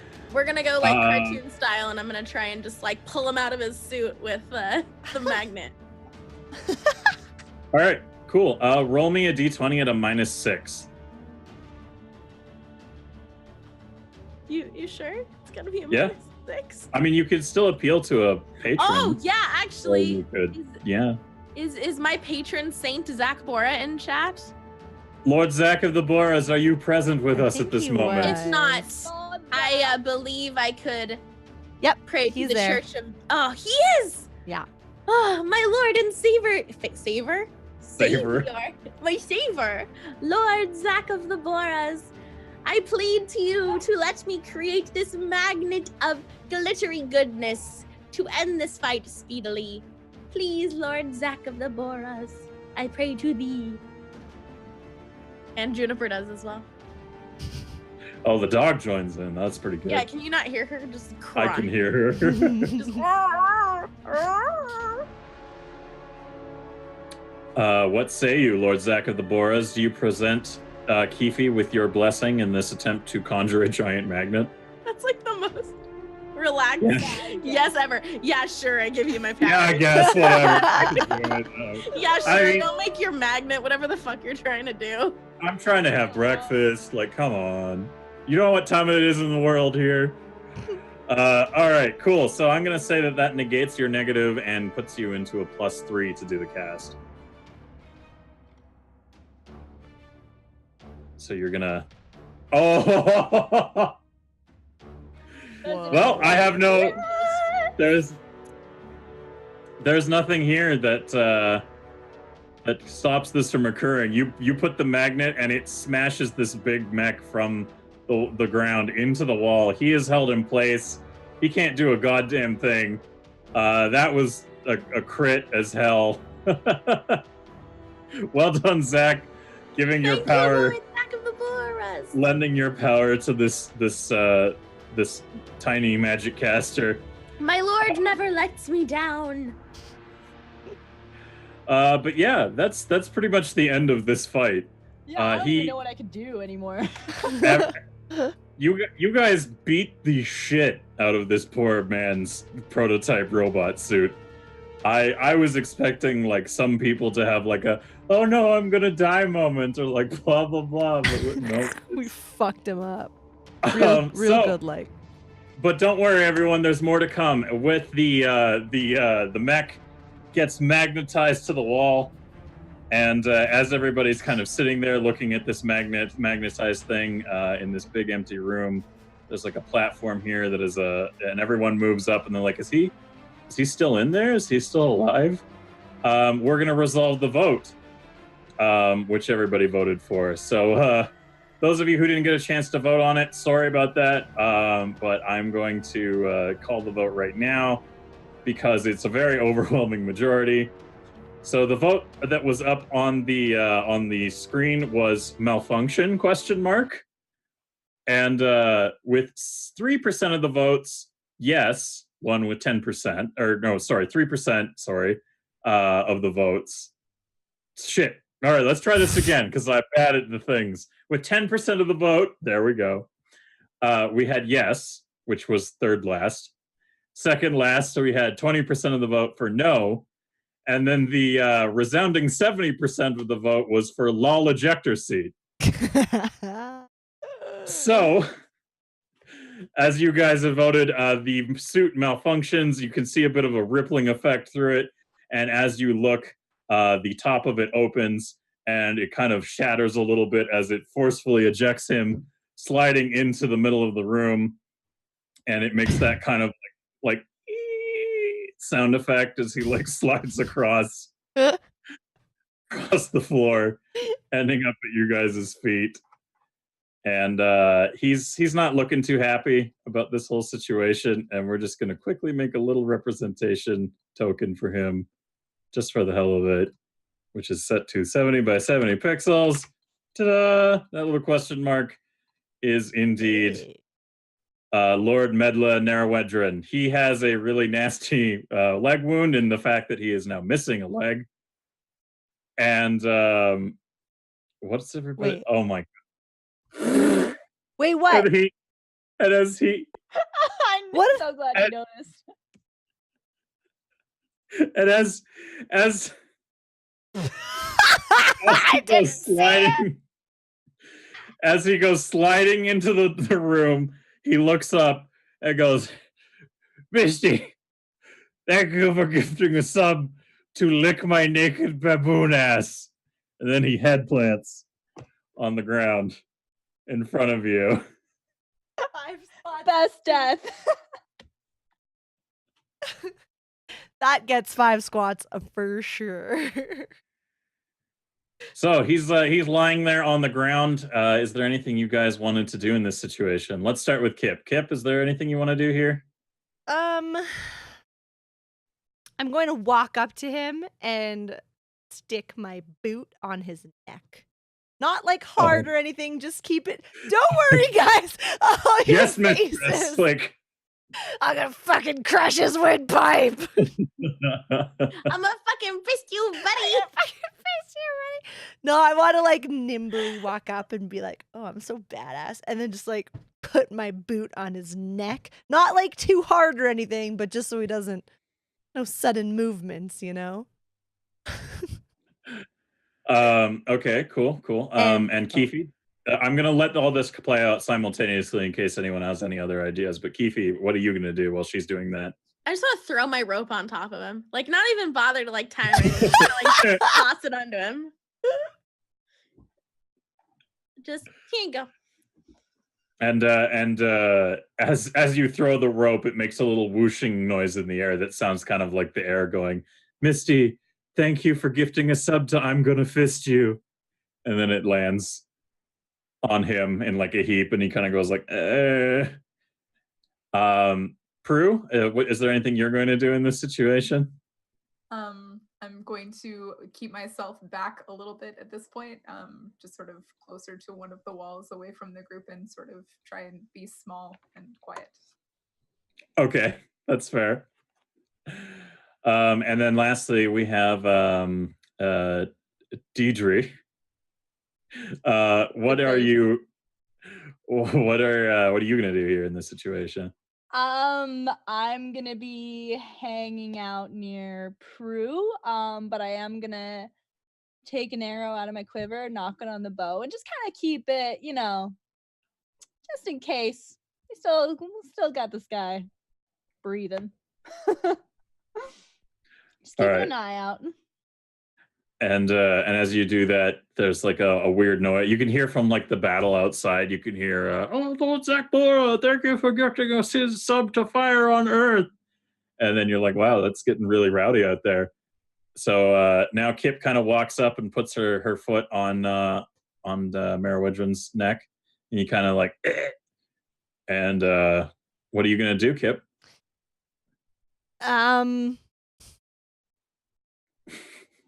Hold on. Give me a fucking second. I'm gonna I'll just so you guys know. Wait, did we have another one happen? Yeah, you hear another noise from the battle out at the house, and you hear, "Misty, thank you for getting a tier 1 sub to Big Wet Sausage." And you're like, wow, it is really getting hype out there. And I really want to continue. know about. I really want to know that person. You, Saji, do you really want to get to know Big Wet So you hear Sauce? some other guy like, dude, stop fucking yelling that weird shit. I just want to know what fascinating person made their account name Big Wet Sausage. Oh, fuck. Okay. I don't know if I'm allowed to do stuff like this. So Pip is still in that other room, comes running and jumps into my arms, and I'm like, Pip, growl. And she's like, and she's got this like adorable like growl, and she's trying to be so yawn. She's trying to be so menacing, and I just shove her in his face, and I'm like, why do you want us to die? So that's your interrogation technique, just Yeah. shoving Pip in his face after Yeah. beating the shit out of him. For the feels. Yep. All right, fair enough. I'm like kneeling down awkwardly because my foot's still on his neck, but I'm shoving Pip in his face. Why do you want us to die? There's like a bit of a pause, and you hear from the battle again outside. Lord Ch.4, thanks for giving a sub to Wet Finger Wax. And It's a real loud battle. Yeah, someone else in the battle is like, dude, fucking shut up. And then that same guy is like, Misty, thank you for gifting a sub to shove it in me crumpet. And then you hear the other guy like, dude, you're fucking taking all the fun out of this. Shove it in my crumpet. You're ruining the battle, man. Shove it in my I gotta do it. I'm doing squats for all these because they're so good, but keep going with the Break story. for squats. I just, a quick squat break, but I just like to reiterate, it's not shove it in my crumpet, it's shove it in me crumpet. Me crumpet, I shove it right up in Shove it in me crumpet. Boy, shove it in me crumpet. Gosh. Shove it in me crumpet.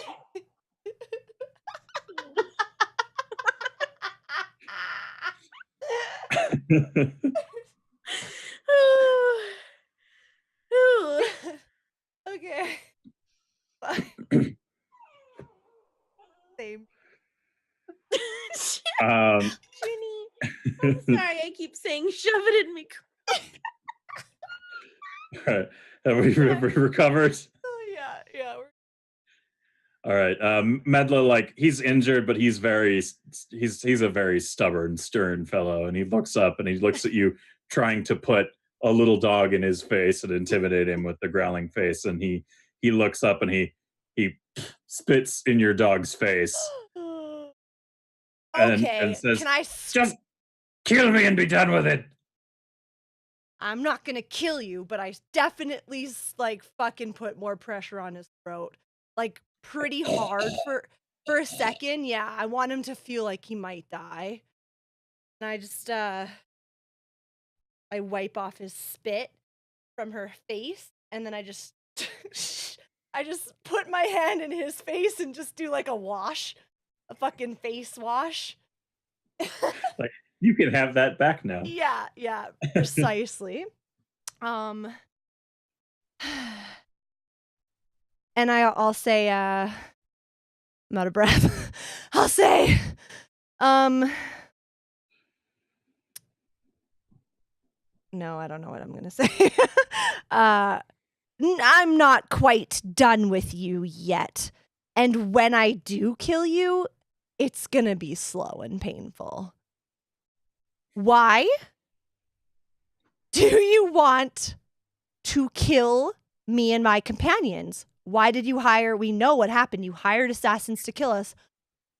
Do you work for somebody? Tell us all of this now. And then maybe, just maybe, if you cooperate, we might spare your life. While Lord Medla works that over in his brain, you can hear the same two idiots outside. The same guy goes, Misty, thanks for gifting a sub to spit on me, Daddy 69. And then the other guy goes, well, fuck, I can do that too, bud. And he goes, Sagittarius, thanks for gifting a sub to don't spit in my soup. Then some other third guy is like, would you both please shut the hell up? Oh my god, you Minkles.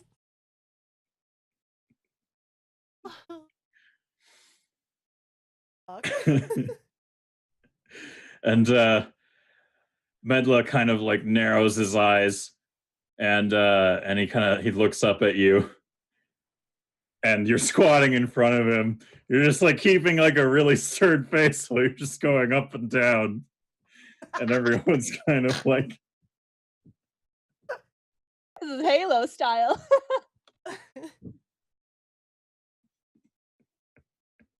and Don't as he's like, question my interrogation tactics, okay? that's fair. And as he's contemplating this, watching you do this, you hear that like another guy like, hey, shut up, buddy. Lord Ch.4, thanks for gifting a sub to Dawn in front of my salad. Outside.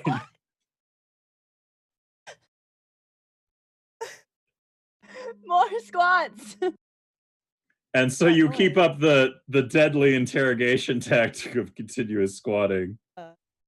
Sorry. Is your phone okay? Emergency alert for Alberta. Yeah, I just got the same.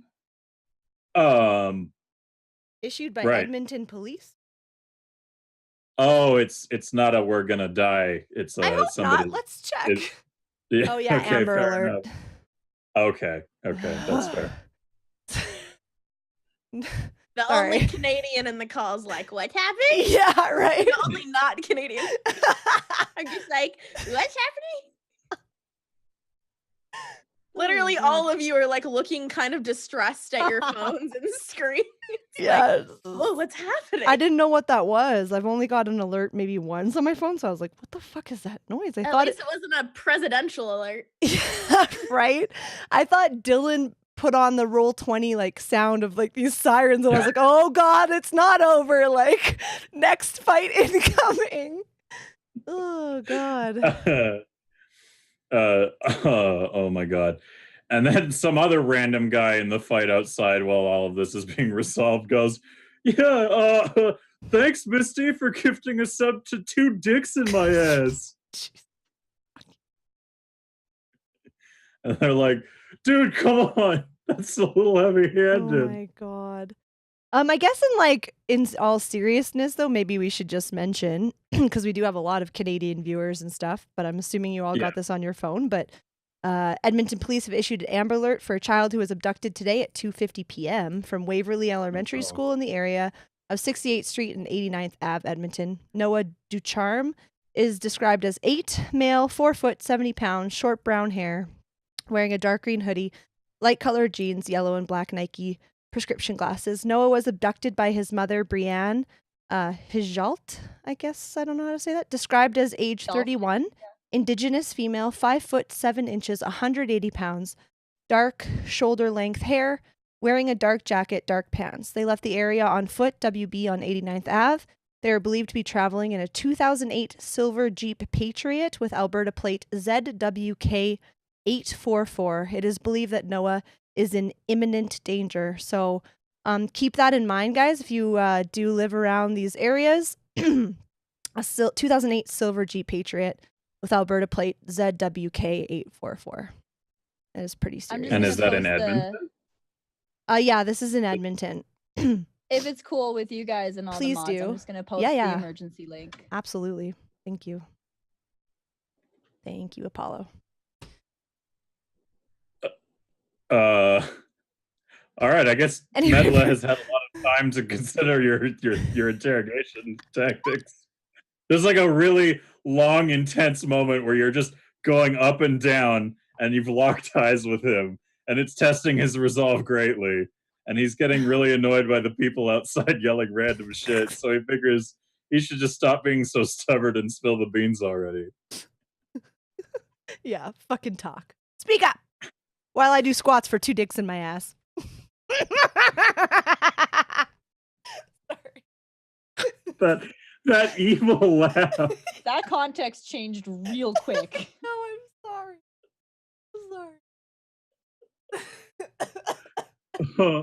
Oh no. No. Oh, No. no. Oh. um, uh, well, I hired those assassins to kill you because you put a damn kink in my plans. You see, the demon kin, uh, the demon kin who are in charge of the place that you so sanctimoniously decided to declare yourselves the saviors of, were working with me in order to put the right people in charge here in this city. What? Sorry, I missed that. What do you say? What? I'm listening. I was reading chat. Sorry. You could give me a bad behavior point. That's fine. We're all over the place. We really are. Everything has been completely derailed. Yes, I'm sick and tired of all these attempts to placate the working masses and, attempt forms of charity and compassion to the lower rung. Everything is so damned inconvenient with all these standards of behavior and making sure that things don't get put in a place and people don't build anything somewhere else and blah, blah, blah. And I'm sick of it. I'm absolutely sick of it. And so I was hoping that maybe with their help we could destabilize things here enough that the right people could take the lead. But now I'm forced to spend what precious little life I have left in my existence building these damn burly machines so that we might have some chance of doing things, which you harlots, you've destabilized all of my efforts for the past week. Also, I can't feel my leg. It's gone. Oh, damn! Love. Welcome.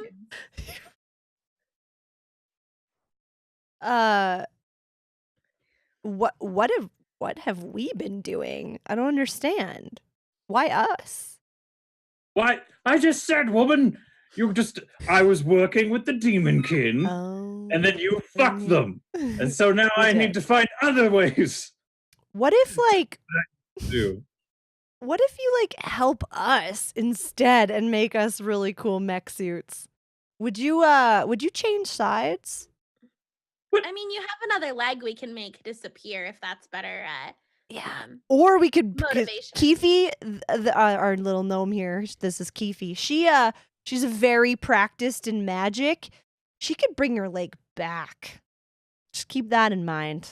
Remember how this turns out for you if you don't agree to our you either lose a leg or you get a leg. Or lose a life. Or a lot of rope. He sits there pondering this intense or in what's that word? Enticing offer for a bit and goes, Do you know anyone who can make me live longer? Live longer. I mean, not the high singer. But we don't have the book. We lost the book on blood magic, right? Yeah. Yes, but you do know that the Grand Singer is capable of using blood magic to resurrect people and prolong their lives. So the high singer hypothetically could, but that seems like a very high ask. Grand. For someone.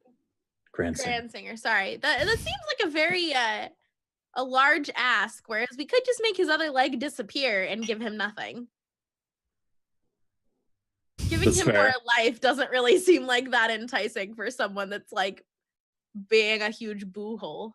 Boo hole? Harsh words, man. Every session with the things Keefe says, Jesus Christ. So profane. What? Need to make a book of Keefe sayings. Seriously. All right. So he kind of he scoffs at you and goes, I don't have many years left on this dusty garbage pile we call a world. If you can't guarantee me more time on it, then I may as well just clock out now. Guys, like he's pretty useful. Look at you saw that crazy mech thing. I mean, we handled it very easily. That's true. I But think- imagine him building a bunch of them. Yeah, Could no, always you have use a more point. help. So also, I don't think he could fight us. We could just take him. Yeah, you know what? You're right. He could become our prisoner. Cross our backs like a backpack. We got For all he know, like the guards don't know what's going on in here. They're all distracted. We can just take him. yeah. Just knock him out and keep him as hostage on the ship. Yeah, it's not a terrible idea. And also get more information on the demonkin. Oh, but what if we do help him? Does our dear friend, dear Dr. Dre, Can have is there any chance that she can have this house? Real estate. Just give her the house. It's free real estate. It's free real estate. I mean, that might be a thing to address. I mean, do you oh god, how do I even address I that need question? a house. I'm good with this. That's why I'm here, right? He kind of looks up and he overhears this conversation. He goes, "You give my home to this vagabond? What qualifier do you have to entitle you to any form of my property or my great fortune, you idiots?" Well, leg she's better number than you. 2 Yeah. gone. Leg what? number we 2. We have 2 legs. I will And give you soon- 7 GP. He just like frowns at you and goes, "I could just build another one." 7 gold. Seven 7 gold for my home. Give me the house. 7 gold, and we won't take the other leg. He's like kind of like still stuck under your foot, obviously, so he can't really move. So you guys are just having a conversation with this idiot on the ground Yeah. while he's sitting there like unable to move. You all, it's just this is very frustrating. Just make up your minds on what you're going to do with me, but I'm just going to lie here and I'm going to pretend. You know what? Hurry me along, Death. I'm ready to go. This is dumb. These 4 are very fucking annoying. I'm out. End message. And he just kind of lies there with his eyes closed. Does he have any more of these mechs sitting in this house? You're gonna ask him that? Yeah, I'm gonna say, you have any more of these sitting around? He kind of opens one eye a little bit and he goes, "Maybe. Like how many? I'm not hearing any offers." 4 GP. What you got first? I have to understand your inventory before I can make my offer. Well, maybe I'm not interested in what you have to offer and don't need to give you an inventory. Well, it Perhaps sounds I- like you're not gonna move that inventory or yourself very quickly. You since, don't know that. You got 1 leg, buddy. I've You been got on this some earth. potential buyers of your mechs, and you won't tell me how many you have. Silence, tiny one. I've been in more situations than this, and I am very old, and you have no platform to bargain despite my current predicament. Thank you. I have relatives. You have relatives. That's I great. have- We all have yes. relatives. That's fantastic. They'll carry things on and take what they need. I mean, The not if they leeches. don't know what happened to you. Well, obviously, if I'm gone for long enough, things will be fixed. Man, you really don't want your legs, do you? It's not that I don't want a leg. It's that you're not offering me anything that makes it worthwhile other than just dying because I'm so goddamn old. What if I turn you into rope? Would that kill me? Nah, you just live forever as rope. Would like We're not very kind to rope. sorry, I'm confused. Are you suggesting that as a method of coercing me, you'll give me the extended life that I'm looking for by turning me into rope, or are you threatening me to just becoming rope? No, I'm offering that as terms to your search for a longer life. Yep. Let's see. Let's weigh the pros and cons of this off, shall we? Yeah. Pro, I get to exist longer than my limited mortal frame allows me to. Cons, I am a piece of fucking rope. But you get to go on lots of adventures. You get to be useful for once in your life. People will like you. We'll give you It the seems ability like it to seems better than clearly your life here. You're building mech suits for yourself in a house with no friends. Like, Can I build mech suits as a piece of rope? no, but we'll make sure you can talk to us and tell us how to make them. Oh, good. I'm a talking piece of rope. Is that your offer? No, this is a terrible idea. I just am very frazzled after this fight. What do we want to do with him, ladies? You got real stressed on that one, didn't you? I'm real stressed out. I don't know how making him rope will help. I just thought maybe it would. I'm feeling very stressed. I need a snack and a nap. And that's it. All right. I might have something that's like kind of a win-win. So, plan A, I take over the real estate, and this guy buggers off. Plan B, I take over the real estate, and this guy stays and builds you all mech suits, and I stay to make sure that he's gonna build you a bunch of mech suits. Either way, I get real estate.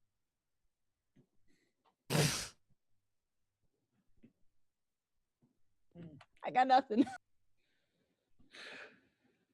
And as you guys are pondering this out in the fight continues outside, and one guy's like, "Yeah, well, Lord Zach, thanks for giving a sack to fucking A sack? And the other guy's like, "That's sweet, man. Thanks, Lord Zach Bohr, for giving a fucking subscription to Wolf's Dad."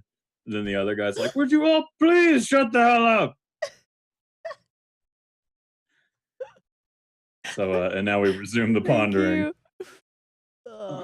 I mean, okay, go ahead. Maybe we should take him to go see the Grand Singer, because obviously he's doing a little bit of shady stuff with us. He's probably been doing other shady stuff. The Grand Singer will probably give us his house and all of his mech suits, because we're bringing in probably a criminal. And then maybe the Grand Singer will let me turn him into rope. It's like a win-win-win. A win-win-win. A win-win. Yeah, I think I could probably carry this guy across my shoulders, especially Son's leg, like easy. Yeah, that's what I said. Listen, honestly, we either kill him, gonna die anyway, or we use him, and maybe we could spare his pathetic life. Give him some more of it, more time to ponder why he's so pathetic. As I like crush his throat a little bit more. Sorry, guys. I too am pretty hungry. I'm getting a little hangry. They say.